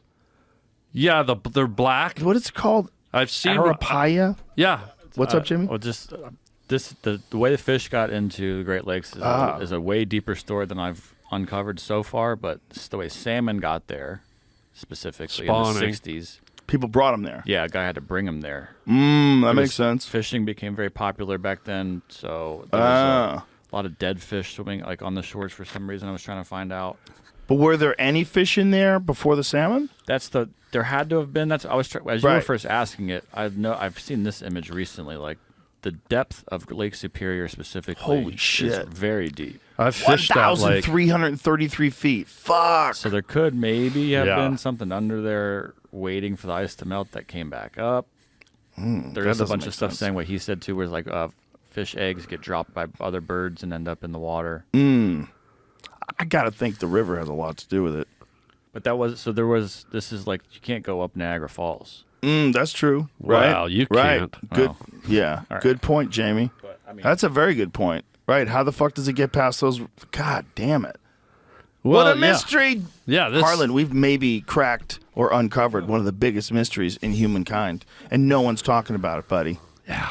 Isn't that incredible? Yeah, aren't you glad I showed We up? busted it out. Wow. We're the ones. We're the ones. Imagine tomorrow, like front page of every newspaper, Harland Williams and Joe Rogan pose serious question as to how fish got in the Great Lakes, and scientists are baffled, and they all start talking to us, coming to us, like, how did you guys realize that fish had to get into the Great Lakes when the Great Lakes used to be covered in a glacier? Yeah, you guys are geniuses. Untouched geniuses of nature. Yeah. And then maybe when Trump gets in for a second term, he appoints us to some sort of a nature advisory board, and we give we could be the master ichthyologists. yes, we could be the people telling everybody how to fix all these problems with animals and people. And But see, here's the other layer of this lasagna that we're not talking about. You're talking about lake trout. Right. How about the Lake Superior probably has 60, 70 different species of fish? I've Right. fished Lake Superior. I've caught Right. whitefish. I've got lake trout.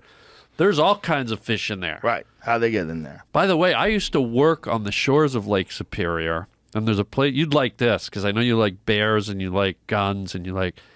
Believe it or not, there's a place on the shores of Lake Superior called Nays Provincial Park, where it was such a desolate place that in World War II they had a German Nazi prisoner of war camp on the shores. Whoa. And the prisoners, it was so remote, no one could escape because they would have gone into the Canadian wilderness. But the German soldiers captured somehow a black bear and trained it to box. They put boxing gloves on it, and the Nazi soldiers, for entertainment purposes, would box with this black bear. Jesus Christ. And they sunk a whole bunch of wartime vehicles in Lake Superior. Whoa. Yeah. How many bodies do you think are in Lake Superior? I don't know, but they might be preserved. It's so cold. That's what I'm thinking. If you went down. Yeah, if you dropped them all the way to the 1,300 feet, just this creepy skeleton with his 1970s jeans on, Well, bell bottoms. He might not even be a skeleton. That's what I'm saying. It's so cold, he might Ooh, still right. have flesh and just be like your baby in the woods, just like, hi, Joe. Ooh. Would you like a No, fresh something would eat 'em. cauliflower? Don't you think something would eat him?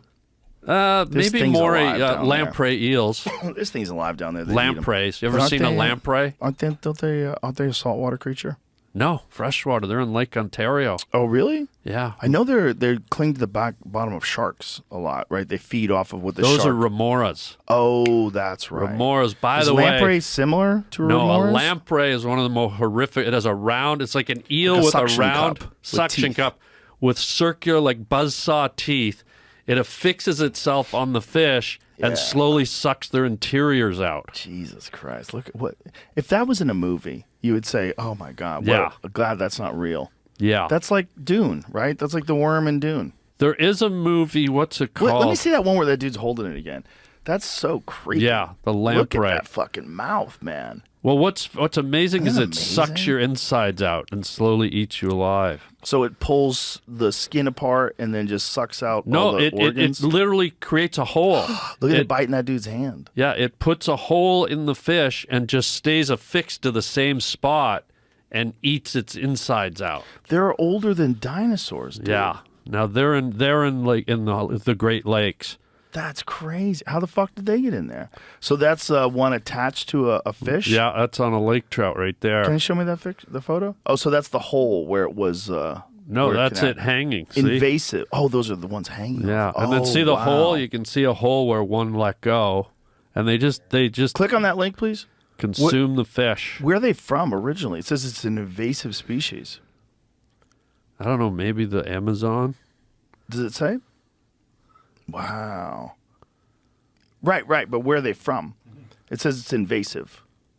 It's a sea lamprey. Yeah. They're in the Great Lakes. The sea lamprey is invasive, and it can cause problems in local ecosystems. It's a lot to do with its size. Sea lampreys are big compared to native species, so it comes from the ocean somehow or another. And they can live in fresh water? That's Yeah. crazy. Well, apparently the girl, I think her name's Maria Bell, was the first person to ever swim across Lake Ontario. And she had to swim through schools of those, apparently, when she Whoa. swam across Lake Ontario. Oh, my God. Imagine those little fuckers grabbing a yeah. hold of your asshole. Yeah, they're the perfect. They almost got asshole suckers for mouths. Yeah. Like, they're perfect. Jeez, hate to see Dimitri around one of those. So in the 1950s, the U.S. and Canada teamed up for population control measures, and they have worked several strategies, including traps to capture adult lampreys, lampricides, poison, target sea lamprey larvae, and installing barriers are a few tactics to use. So Look at far, that. working. What does it say? Oh. That's a good thing. Left multiply, sea lampreys could significantly damage to the region's $7 billion fishing industry. Huh. Lampreys. Yeah. Creepy little fuckers. Yeah, and then the remora. Look how weird that thing is. The remora has a suction cup on its head. So the top of its head is a suction cup. Look at that. And I was sexually assaulted in Florida. I had been eating a bacon sandwich and spilled some on my lap and went swimming, and that thing sucked me for about an hour and a half. Look at the top of its head. Well, someone's not paying attention. I'm paying attention. Well, I had a sexual assault, and you glazed right I over didn't it. Believe you. Well, it's true. It lasted too long. I can show If you the said suck mark. for like 30 seconds, I'd have said, oh my God, that thing clung to his leg for 30 seconds. But maybe I wanted to last. Remember, you're talking to the dryer sex guy here. Right, the guy with the baby inside. Do you know that the Sucker, Spanish... what does it say? Suckerfish latches to swimmer? Whoa. There you go. Look at See? her. She's hot. But you know, the Spanish fishermen, there was a time when you could eat sea turtles. Right. And the remora will swim to whatever's moving because they feed off of they're like parasitic fish. When the shark eats, they'll catch all the scraps. So Spanish fishermen, to their ingenuity, they used to eat sea turtles, and when they'd catch a remora, they'd keep it alive in the boat, and when they saw a sea turtle, they'd put it on their line, throw it in the water. The remoras would go to the sea turtles, stick on the shell, and they'd reel in sea turtles. Really? Used to be able to eat them, yeah. That's how they got? No, you're making this up. No, that's for real. This was in the past. They clung to the sea turtle, and that's how they pulled it. So they used it like a magnet to get sea turtles. Yeah, you saw the size of the sucker on its head, right? So it would stick to the sea turtle, and then they could, in essence, pull in Really? see, there's one. Wow. Yeah, so if you want to go fishing for sea turtles later, let me know. That's crazy. Yeah. Some good sucking going on in the They ocean. used to take the sea turtles and flip them on their back and put them in the bottom of the ship. And then when they wanted to eat one, they just pick it up. Because when you flip them on their back, they can't turn over. So they just lay there. Yeah. And they could stay alive for a long time without food or water. Yeah, because they're air breathers. Yeah, so you just leave them in there until Just you want leave to 'em. cook one. Yeah, throw a leaf over it. Pick it up. It's like fresh food. I've seen a bunch of videos of people cooking and eating sea turtles in other countries. Because there's like some cooking show or fishing show where some guy went with them, and you're not allowed to do it, but you can be there while people are doing it. If you're an American, you're not allowed to kill a sea turtle. Yeah. But in some parts of the world, like their local culture, like in some Eskimos. places, Inuits are allowed to eat whale, They can kill whale. They can kill walrus. seals, all Yeah. that stuff. So these people are allowed to kill sea turtles, but there's something like really disturbing about watching a sea turtle get hacked apart. Yeah, because they're so gentle. I know, and they're so like, what is happening? Yeah, to they're me? just like little dummies swimming They're not around. like a fish. Like No. a fish is just like their eyes don't move that good. They're like, They just move around a little. Like, you're so removed from me, I'm going to cut your head off and serve you a They're sushi. so sweet. I was just in the Galapagos Island swimming underwater with sea turtles holding their flippers. Also, So sweet. that's cute. Also, sea turtles. Trying to seem tough, but Turtles are always good guys yeah. in movies, and like Ninja Turtles, they're the good guys. Yeah. Right? There's like, turtles are like your friend. Yeah, they're buddies. Yeah, they're your wise pal. The turtles are never cunts. It's never Well. like a cunty turtle. In like movie depictions. Yeah. Can you think of a cunty turtle? God. Remember that giant turtle that fought Godzilla? And he, like, fire would come out of his Yeah. scale. There his you shell. go. There's He your would go example. fly. He would spin Yeah. around. What was his name Yeah. again? Cunty? No, I don't think so. Well, But like turtles, that's like one of those things that happens with people. That's why people like love bears, because you have teddy bears. You know, you Yeah. have teddy bears, and you know you got Yogi, and you know only you could prevent forest fires, all that stuff. Like, oh, bears are your friends. They're sweet, yeah. and it's what a great PR campaign these murderous assassins have pulled off. Yeah. Getting us to like reintroduce them into areas where people are like, we're Yeah. your friends. Yeah. They're not. They're monsters. Big ass monsters. Yeah. With a good PR campaign. Polar bears will eat you faster than they'll do anything else. Here's a fact. Owls are dumb. I thought they were wise. I did too. I What? talked to a woman who trains birds, and she had all these different birds. She had hawks and peregrine falcons and all. She's Yeah. like, owls are the dumbest. There's only one animal dumber than them. That's one of those big animals, one of those big birds, rather, that's dumber than them. One of them big birds from Australia. What are those things called? Emu? That's it. Yeah. That one's dumber. Really? So it's the only animal that's dumber than an owl. She's like, owls are so dumb. I thought they were wise. I had one course. hooing outside of my house about 2 weeks ago, keeping me awake all night. And I'm like, how do you deal with the wisest of all the birds, right? Yeah. So I go outside, I throw a Rubik's Cube up into the tree. It comes back 30 seconds later, perfectly done. So I don't think they're that dumb. Wow. I had to Maybe you work. got an autistic kid living in your tree. Yeah. Johnny, I'm trying to sleep. Come down, Johnny. He's up there counting out loud. So check this out, Joe. I He's out there doing log math in his head.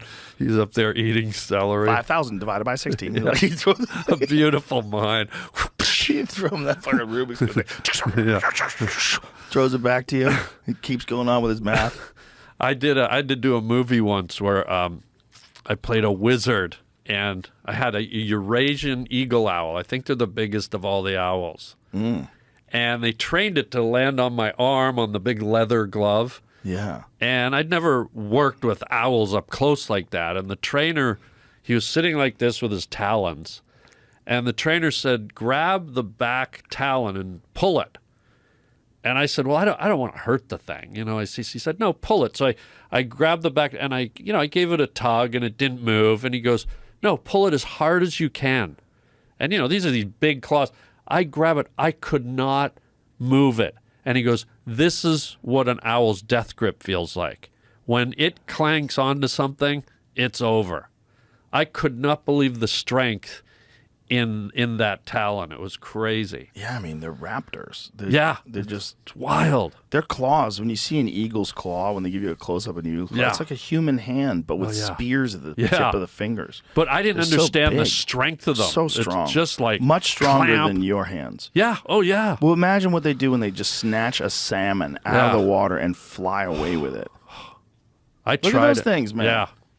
That's insane. I mean, that is straight up dinosaur tools. Look Yeah. at that. Fucking crazy. Great. And look at all the texture to it. And Yeah. all the muscles and tendons. Yeah. What a monstrous. And way more powerful than you would think just by looking at it. Oh, yeah. I yeah. actually the if you look at the claws of the osprey, Look at that owls. those are fake. He's got two hands, bro. That's real. No, those are No, wait, that's the That's wise fake. owl. That's the real wise owl. that can't be. I don't He think reads those are books real. with those. Yeah. He's up there in the tree reading books. I didn't even see the problem with it at first. I was like, what's wrong with it? Oh, yeah, okay. Ooh. Yeah. Welcome to the internet. But I was so shocked that owls are dumb. Yeah, She's like, why? it's really why dumb. did? Whoa! Look Yeah. at those claws. Is that the Eurasian eagle owl? Oh my God! Oh my Great God, horn. the great horned owl. Look at those things. That's so amazing. That's what took my Chihuahua. Did it really? Yeah, I had a Chihuahua and one of those bastards, because they're big too. They're those big. are fairly big. So They get a lot of cats. Imagine my little Chihuahua getting picked apart by that. I have a friend, and he was telling. I think Steve Ranella was telling us on the podcast, was he, about they found this one owl's nest and it was filled with like cats' little collars. Oh wow! Yeah, just like 30 different cat collars. Oh, yeah, something like that. Yeah, that's what the fuck, man? They're just snatching cats out of people's backyards. Yeah, and Tabby, like I said, it's a Tabby. Yeah, time for dinner. gone. Gone. If not you even hear a sound. if you hear this, if you hear whoo, and you ever heard like the difference between the sound an owl makes when it flies? They've done like these, like where they record the noise. There is no like sound. It's insane. it's silent. When you see a hawk do it or an eagle do it, there's all this different Silent. birds have noise, and then the Yeah. owl makes like no fucking The noise. aerodynamics of an owl, they're like stealth bombers. Yeah. Just silent. You know, another wild one is tuna. When tuna go through the water, they can go through the water to grab someone and grab something, and they don't even make a ripple. Like when they go over the top Really? of the water, it's crazy. I watched video of it. It's bizarre. Wait, when they jump? Yeah, no, when they're going through the top of the water, Oh, they I just see. slide through it like a knife. Like a night, yeah. So that's a hawk. Yeah. And Now now watch the owl. it's Kenz's turn.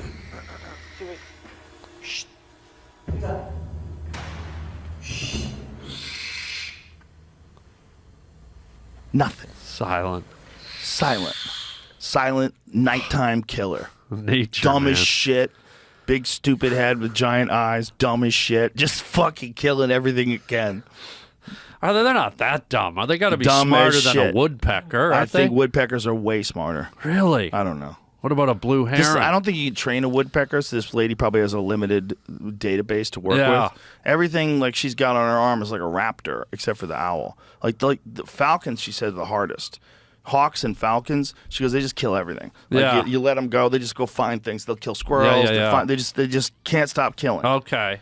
She goes, these things just like they're killing machines. Yeah. She goes, I let them go. They just find things and kill it like immediately. Yeah. Find a bird, kill it. Fly up to the bird, kill it. They come back to her, but they just go kill things first. Oh, this is a trained falcon. Yeah. Oh, These wow. they're all trained, but it doesn't matter. Yeah. Like if you let a hawk go, hawks just go find something to kill. Yeah. Like what I got to kill? They just Yeah. fly around like what? Oh, bird. Yeah. Boom, dead. Yeah. They're not even trying to eat it. Squirrel. Fuck you. Bam. Kill that squirrel. So sport killing. Sport killing. Really? They're just designed to kill. Because not a lot of animals do that.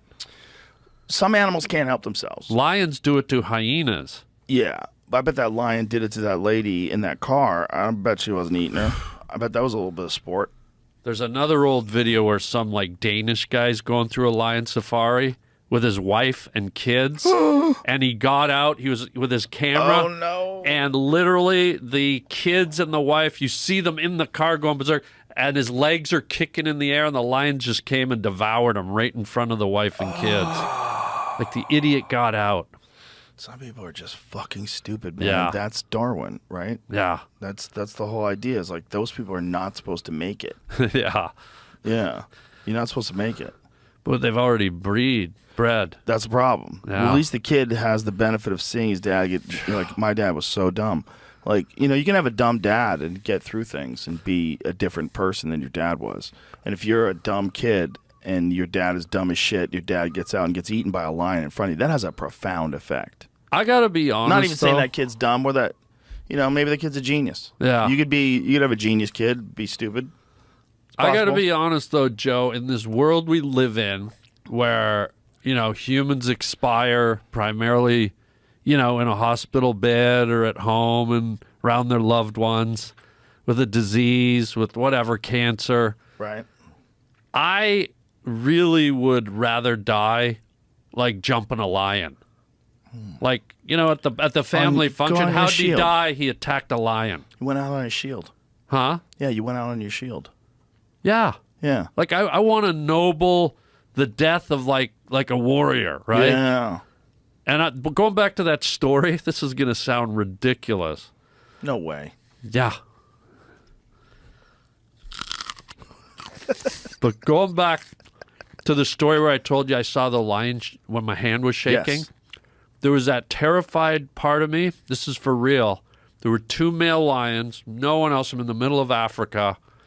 Part of me wanted to jump out of the truck and just run at the lion and attack it, knowing that I'd die, but knowing that it would be the most glorious death of a man with courage or stupidity, but at least I would die in a fashion where Spectacular way. in the real world, organic, Yeah. nature, man Yeah. versus beast, beast versus beast. Because I don't like to think of us as superior to other creatures, but it just that actually popped into my head. I thought, I don't want to expire in the leukemia ward. I don't want to be in Right. hospice. Right. I've lived a good life. Yeah. So imagine I just run at a lion.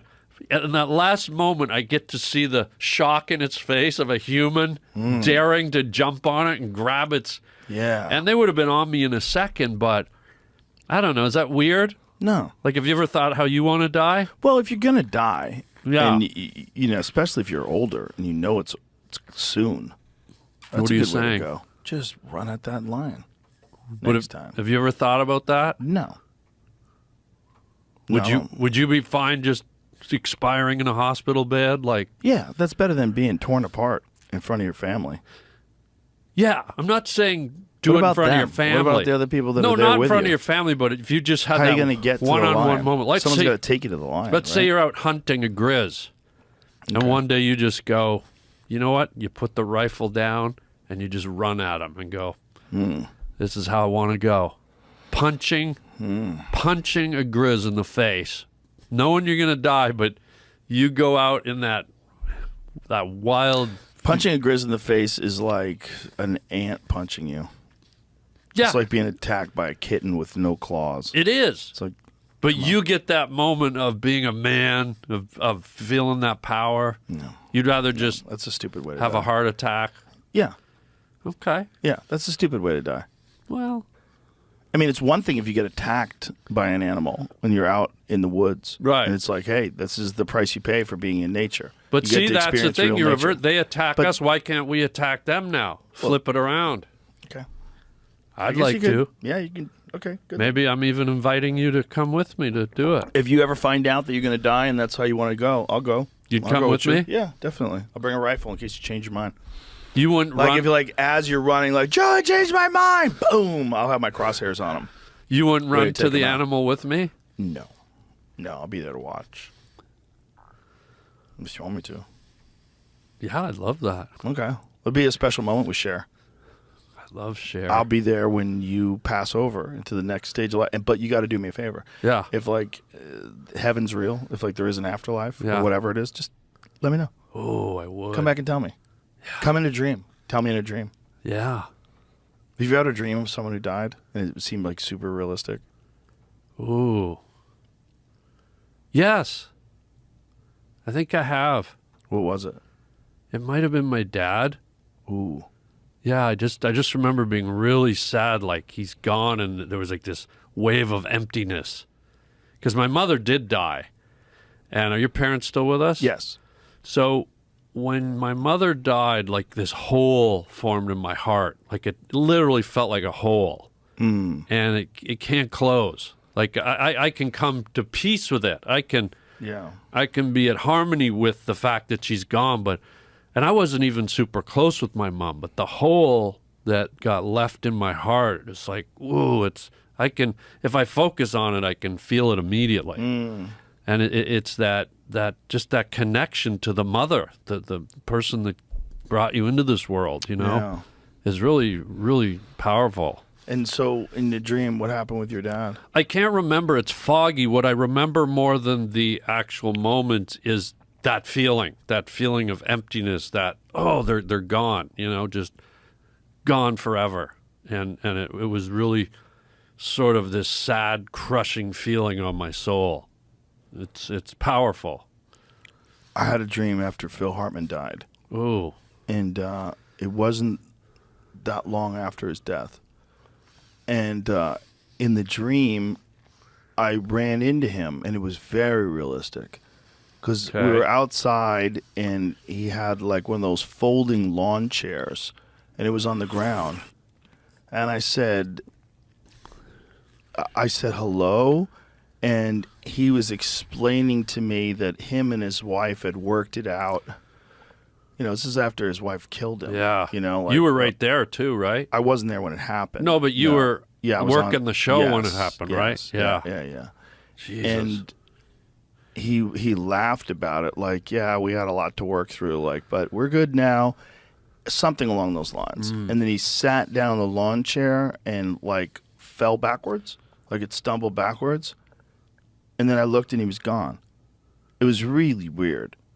And then I realized it was a dream. And then I woke up. But I remember thinking, like, in the moment, like, that seems so realistic. Like, he was, like, telling me he's okay. Because I tried to get him to divorce that lady a bunch of times Really? while I was working with him. Yeah, because they would fight, like, crazy fights where he would just disappear for he would leave the house, and he was telling me he wanted to get divorced, but he didn't want the lawyers to take a third. Because it's like, I was like, just give third? it. I was How like, about a half? No. It's 2/3. So the lawyer takes a third. This is what he was telling me. It's like, I go, just give her half. You're always going to make money. Just get out. Be free. Just be, and he was terrified of that. He was terrified of leaving.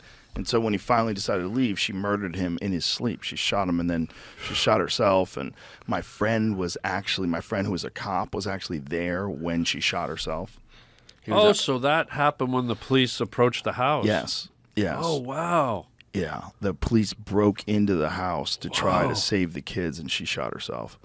The kids ran away from their mom. He told me. So he told. I hadn't done stand up in 2 weeks after the murder. I was just. Yeah. I just couldn't imagine anything being funny. And then I decided 2 weeks later to try to go to the Comedy Store. So I'm at the gas station, and while I was at the gas station, my friend who was a cop was there, and I was like, "Hey, what's up? How you doing?" He goes, "Hey, how you doing? You good?" And I go, "Yeah." He goes, "I was there." I go, "Really?" And then he told me the whole story about how he was there and they saw the mom in the bathroom with the gun. And the kids ran away from the mom when the cops broke down the door, because the cops saw her in the bathroom with the gun. Yeah. And a lot of times in murder-suicides, the mother will kill her children, too. Yeah, of course. Yeah. And so she was in there with the gun talking to the kids, and the kids freaked out. And then when they broke down the front door, the kids ran away from the mom, and she just blew her brains out. The only good side is they didn't see her do that, I'm guessing. I'm hoping they didn't say that. There's no good side. I mean, there's no good side. You lose your mother and your father in a murder-homicide in one night, and you're like, what? There's no good side. With your intuition, like obviously you were advising Phil to get away. Yeah. Was there ever a foresight in your head that she would murder him? Wow. No. Isn't that funny how we just don't know people? Well, no, but first of all, she was also on Zoloft and cocaine, and the family won some sort of a settlement with Zoloft. Not much, but there's instances where people mix Zoloft with cocaine that they have psychotic reactions. Yeah. And I suspect that's what was going on. And she was, God. they hated each other. They loved each other and they hated each other. It was one of those deals. Like she would insult him publicly.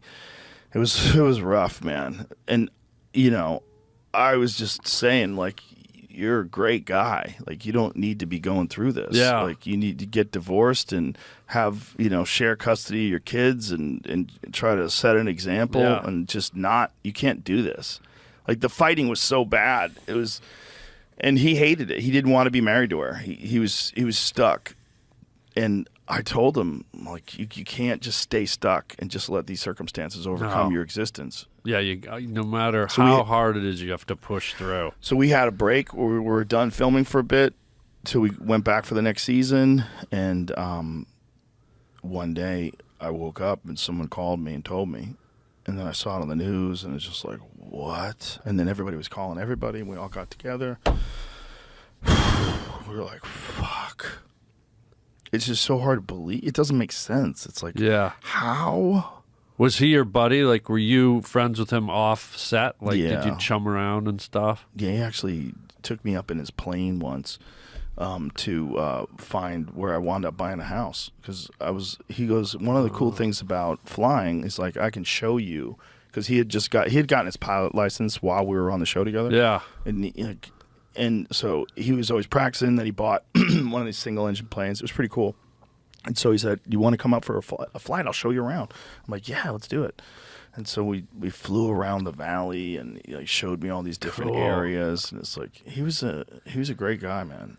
Did you, sweet guy? given the turmoil in his relationship, were you privy to the knowledge that they had a gun in the house? No, I had no idea. Because when you're going through something bad with a spouse, I mean, I don't think it's good having a gun in the house because someone could flip like that, you know? I guess, yeah, that's a horrible thing to think. But I don't even know whose gun it was. I don't know anything. You know? Yeah. I don't know if it was her gun. I don't know if he knew about the gun. Wow. I don't know. Damn. Yeah. But Brutal. the dream was so strange because the dream was like him letting me know he's fine. He was Phil. He was laughing. He was like, he made some sort of a joke about his wife killing him. And we got through that now. And then he sat down on the lawn chair and fell backwards. Like it slipped back. And like, I think I looked down at the ground and I looked at him and he was gone. And then I was like, oh, this is a dream. And then I woke up. Did you feel like closure? Yeah, to a degree? weirdly. It felt like it was him letting me know not to freak out about it. Yeah, like let it go. Yeah. Dude, But you're always going to freak out about it. You freak out about the kids. Yeah. The kids is the big one that you just can't imagine what it'd be like if that was you, if you were a kid. And then all of a sudden your mom shoots your dad and then shoots herself. And then it's public. It's not just that it's this thing that you have to deal with. It's the thing that everybody wants to talk to you about because the whole world knows about it because he was a famous guy. Yeah. You know? Well, not only famous, but what Beloved. really, he was loved, but what really kind of was hard to get your head around is you have this guy who's an extreme comedy force, right?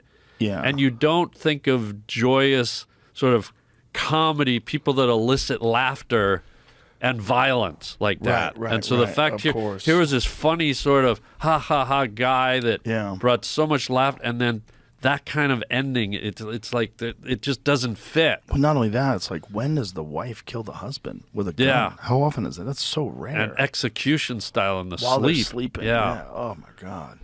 What must have been Jesus going Christ. through her head, too. Zoloft and cocaine.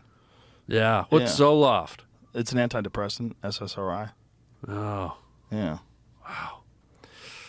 Yeah, Google the results of side effects of mixing Zoloft with cocaine. I think there's a few psychiatric medications that if you mix with alcohol or if you mix with cocaine, you get really crazy behavior. Like people just go off the fucking rails. Yeah. And I don't know even how much control they have. I don't know what that feels like. Like, what does that feel like when you're on Zoloft and cocaine? You might be fucking a raving maniac. Yeah. You know? Just that Did you got name. anything on that? Zoloft. Yeah. Like, just that name sounds like it's Evil. crazy time. Sounds like it's from the Star Trek. Yeah, it sounds like one of the Planet planets Zoloft. they landed Yeah. on, right? Yeah, Zoloft The is not comforting. The Zolofts are here. I wonder if they named it that to make it seem like it's super advanced. Like, you're going to take Zoloft. Yeah. Oh, it's fucking super Yeah. advanced. It just Zoloft. sounds like nutty That's going time. to fix it. Yeah. That's going to fix it. Look, if there was a legitimate happy pill that worked like that with everybody, that Yeah. gave you like sort of like a low dose of MDMA all throughout the day, Yeah. it's probably a good thing for everybody. As long as there's no side effects. I'm mixed on that Yeah? because I think we were bioengineered to have what we have. And when you, Yeah. on a daily basis, if you start tinkering with what the structure was, how it was already, the architecture of the structure, I feel like it's not maybe necessarily a good thing. Taking cocaine and antidepressants can interfere with your medication's ability to balance the levels of neurotransmitters in your brain, making them ineffective and possibly worsening your symptoms. Essentially, antidepressants are meant to correct any chemical imbalances that may contribute to depression, such as low serotonin. Cocaine, on the other hand, is abused to spike dopamine. What do you say abused? How about used, buddy? To spike dopamine and serotonin levels, producing an energetic and euphoric high. Although this rush of dopamine and serotonin makes them feel great for a few minutes, mixing antidepressants and cocaine can produce serotonin syndrome, which is marked by symptoms like confusion, anxiety, fear, diarrhea, vomiting, seizures, and coma. Additionally, taking cocaine with other drugs also increases the individual's risk of addiction. Chronic users often require cocaine addiction treatment and treatment for cocaine withdrawal symptoms to recover. Is there mixing Zoloft and cocaine psychotic behavior? Google that. Oh, there's got to be. Because I think that was something that, like, in limited numbers of people, they had observed some, like, craziness. Yeah. That's, poor guy, man. Sorry, dude. That's a traumatic story. Yeah, it's a rough story. But, you know, it happened 25 years ago or whatever it was. Still, it's just like... Crazy to believe. It's hard to believe. You know, it's hard to believe that someone could do that to someone that they're married to, that they have children with, and that they love, supposedly. Well, like, it's that also... you would lose your mind that far that you would shoot them in their sleep. It's fucking... Well, it's the Jimi Hendrix, Jim Morrison from The Doors, you know, Janis Joplin syndrome. They were cut down. They left us with who knows what else to offer us. Right, you know, so many untold jokes, stories, moments. Like Phil Hartman was obviously multi-talented as an actor too. He was an artist as well. He's 2 album covers. Like, he did to a bunch see of album covers. What would still come, because I think, didn't he get killed in his late 30s? No, he's in his 40s. 40s, so I don't think he even to made it onto Saturday Night Live until he was in his late 30s. That was like... Wow. The thing of him is, like, he was a grinder for so long, and he was so talented, and just didn't make it until he did. And then everybody's like, "Oh my God, this guy's amazing!" Yeah, he was fucking great on NewsRadio too. He was such a good comedic actor. So funny, man. So good at delivering a line. Like, such a professional. Yeah. And it was interesting because he came over from Saturday Night Live, which is like this really competitive, like, shitty environment. They snipe at each other and do horrible things to each other behind the scenes. They do. He told me it was terrible. Like, and so when he came to NewsRadio, to the sitcom, which was the opposite, everybody was very loose. Everybody was silly. We'd all go out drinking together, and, you know, it was a good time. Like, there wasn't any, like, weird shittiness. Oh, good. And he had to, like, adjust. Like, and so he would tell me about it. Like, like, he used to like to smoke a little weed. So I'd hang out with him, and he'd smoke weed. This is back when I wasn't smoking weed, and he'd smoke a little weed. We'd talk about stuff, and just, like, you know, like, he hated being there. It's like, it was just all backstabbers. And I've heard that story at SNL. Yeah, they'll steal your ideas for your sketches, and, you know, Jim Brewer had horrible stories about that, where he had sketch ideas, and he'd put them in, like, this spreadsheet, and they could read the spreadsheet of what you were going to do the sketches on. So other senior writers would steal those sketches and say, "We're doing something on that." Yeah. And just like, fuck you, man. Yeah. And it was just like this constant battle. And he said he had it with cast members, he had it with writers. And so Phil was like, ugh. That's not conducive for comedy. That's just... the worst. Yeah. It's the worst for comedy. But that's like that really weak man, like, backstabbing shit when they get power. That happens when they have too much power unchecked and no one's watching them, and they get away with things like stealing younger writers' premises, and it's all dog eat dog. Everybody's just trying to get to the top. Like, ugh. That's always been a part of stand-up. Always been a part of comedies, like people stealing people's bits, and the famous person steals them, and the unfamous person's fucked and destroys their lives. Like, we've seen it happen before. Has anyone ripped you off ever? Yeah, sure. A bunch of times. Yeah.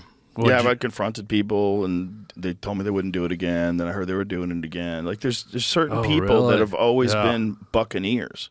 They've always been joke buccaneers. You know, it's and, you know, they don't have any friends. Those people, they sometimes have like a vampire familiar opening act. So this opening act will go with them, and they'll steal bits from them too. There was a bunch of guys that got away with that before the internet rolled around. There was a predatory type of comedian that would just poach other people's premises and sort of rework them. They didn't have any.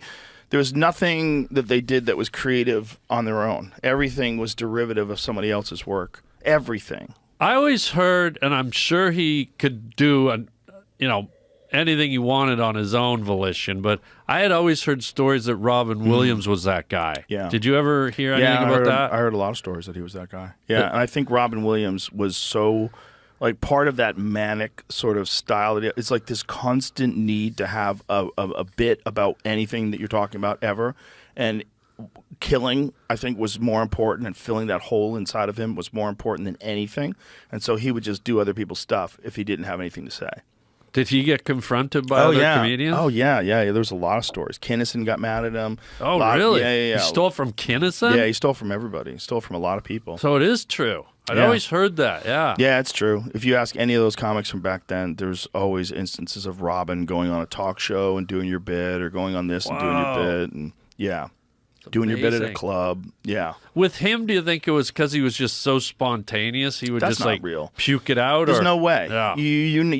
I think he wanted to kill more than he wanted to be ethical. So at any cost, at any cost. Will kill. Yeah. And especially back then when no one was really watching you other than comedians. Yeah. Like even up into the 2000s, like the Mencia thing happened in 2007, right? Yeah. Even then, they were more willing to side with someone who they thought was more profitable than the truth about like what is this person doing and how are they getting this material. This is pretty clear that they're plagiarizing.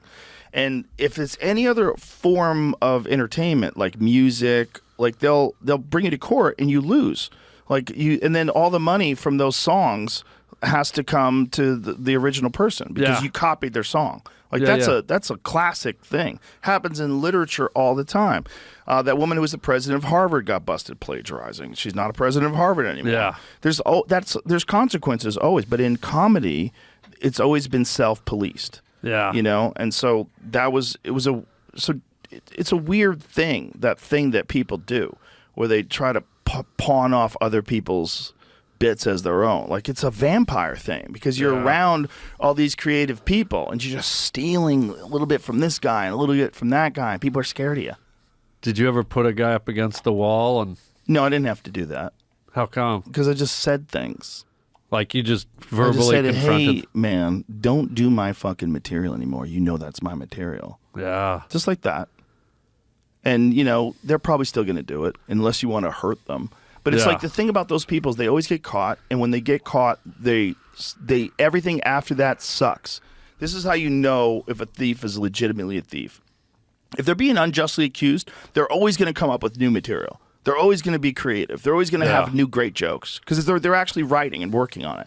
But if it's true, what you see is an initial special or something or a few things they do that are really funny. And then you see this massive drop off in like the concepts that they talk about, the irony Just that they drops, discover. yeah. They don't have any like legitimate points where you're like, wow, that is crazy. Yeah. There's none of that. It all goes away. And it becomes almost like a person doing an impression of the original successful person. Yeah. Because they have no creativity. And now they're exposed. So now they have to be really careful. So you see that with every thief. You see a couple early, like, big specials or something. Yeah. And then you see massive drop-off and terrible performances after that. It's because they're not real. Yeah, I think I can think of a few. They're parasites. That's what they are. They're vampires. And they're stealing from artists. And they're tolerated a lot of times because they're very successful. And one of the creepy things they do is they start hiring people to work for them. Like they'll have a television show or something, and they'll hire legitimate people to work for them. Yeah. And those people now become like, they become like confidants. And so they kind of keep it under wraps. They try to like defend that person publicly. It's a very slick PR move for scumbags. And some of those people working for them could be writers that will steal for them too on their behalf. That becomes a problem too. One of the things that we noticed in the early days of the store is that the guys who are thieves, their opening acts would become thieves. Because even if the opening acts had potential, and some of them got out of it and actually became like legit comics eventually, but they were seeing the shortcuts that this guy was taking. They were seeing this guy driving a Mercedes, and they're like, I want to take shortcuts too. This is how you do it. If you want to get by, this is my mentor. If that's your mentor, if your mentor is a buccaneer, and you're like, okay, I guess this is a fucking, I thought I was an artist. I guess it's a dog-eat-dog world. Eventually I'll stop stealing, but right now I got to make it. Bad approach. Crazy. Yeah. Kind of crazy. Did anyone ever approach you and say, hey, Rogan, that's my bit?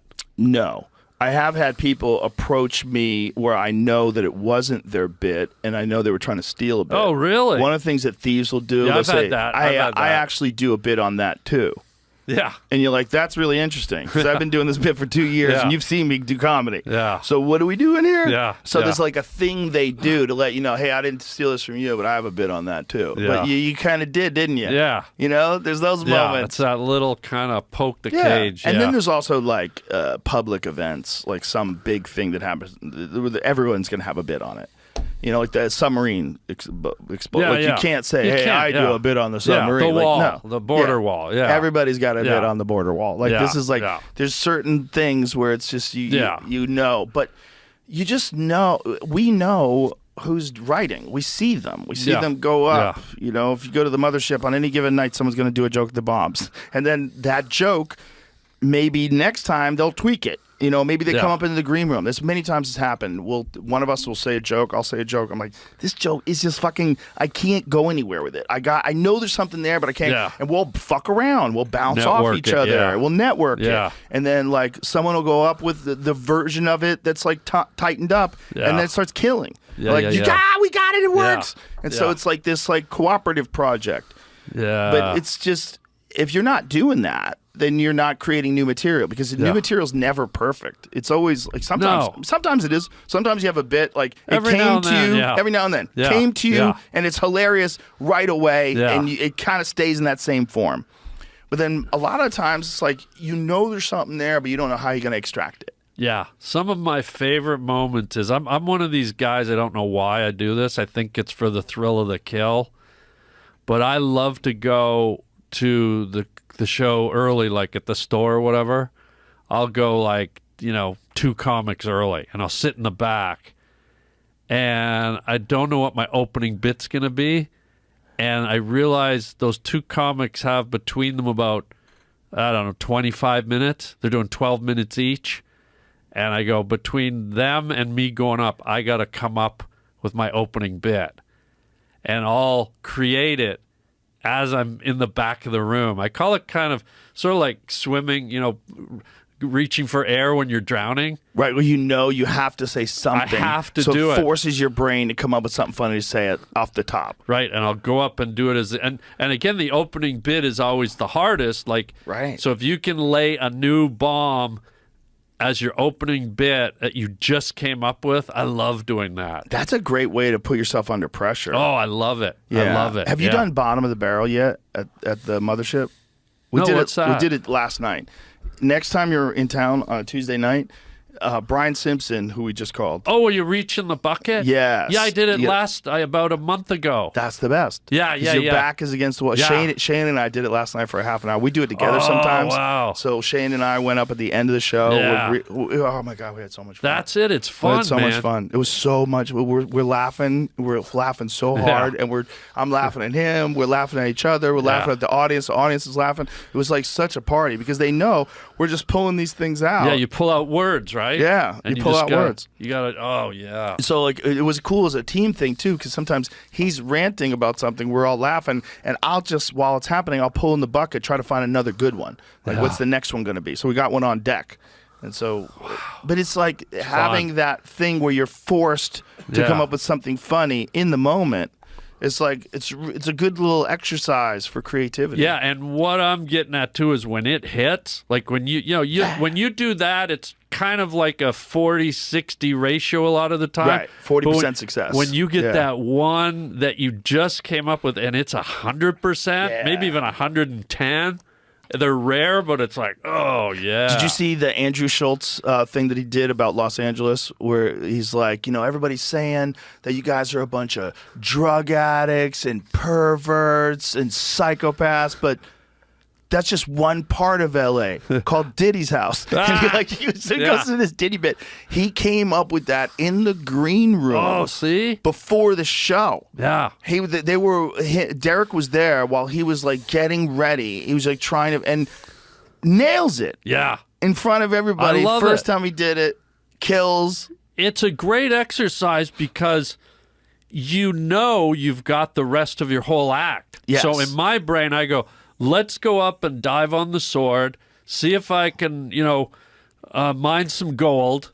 And if I don't, I don't, because I got 12 minutes or 30 minutes in the chamber that I know works. So I love that opening few minutes where you just like throw it out there, man. Yeah, it's good. It's exciting. Yeah, just putting yourself in a situation. Like sometimes when you're on stage and you're doing a bit, you ever go like in another direction just to see where it goes? Just take a little turn. Oh yeah. Just see. You never know. And maybe that turn becomes like the best part of the bit. Oh, absolutely. But if you don't do that, so like that's how you tell the difference between thieves and comics. Yeah. Thieves don't do that. Like all of a sudden they just have bits. Yeah. No, switching gears in the moment is amazing. And back to what you're saying about SNL, that's one of the reasons I love the purity of what we do is because you can deviate. You can create your own meandering pathway as opposed to structured sketches and stuff like that. It's really, I don't know, it just lets you soar, man. Yeah, I mean, you're great in sketches. You're great in Dumber and Dumber. That was fucking awesome. Oh, thank you. That was hilarious. You. Yeah. It was funny seeing you in there because like you were like one of my first friends that was in a giant movie. I was like, damn, look at Harland. Yeah, it was probably right around when I met you. Like, it was my first movie, and it was like, oh no. Spilled coffee on my Do you want white some shirt. celery? Does that help? I think it just makes it. If you rub it. Jamie, tuck me those paper towels. What is that, tea? No, coffee. Oh, God. Just want to. I like this T-shirt. I don't want to fuck it up. Yeah, I mean, we're lucky as fuck, dude. We're lucky that we get to do this for a living, and you and I have been doing it for so fucking long. Jesus, I'm sorry. What are you doing to your dick? No, it's just. What are you doing over there? God. Are you pulling your tapeworm out? Son of a bitch. Dimitri. You did more preparation for this show. Joe, it's Dimitri. You're such a sick fuck. You really should go to jail. You should go to jail. We should deport you. We send you back to Canada for what you've done to me.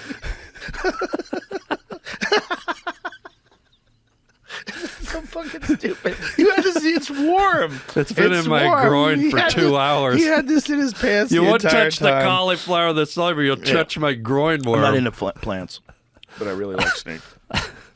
Harland Williams, you're the fucking man. I love you to death. Thanks for Dude, being I'm here. so honored. Thanks for having me, Let's do buddy. it again. It's great. Let's do it again. I would be I'm honored. gonna need to recover for a few months, but then we'll Yeah. Take Dimitri with you. Okay, I'll leave him on the table. Yeah. He'll stay here forever. Okay, good. This is his new home. He'll Buddy. live amongst the arrowheads and skulls and shit. Thank you, Joe. My pleasure, brother. Great to see you. It's great to be Thank your you. friend, Yeah. to know you Thank all these years. Ditto. Thank I love you to death. Thank You're you, awesome. buddy. You too. All right, Thank bye. you.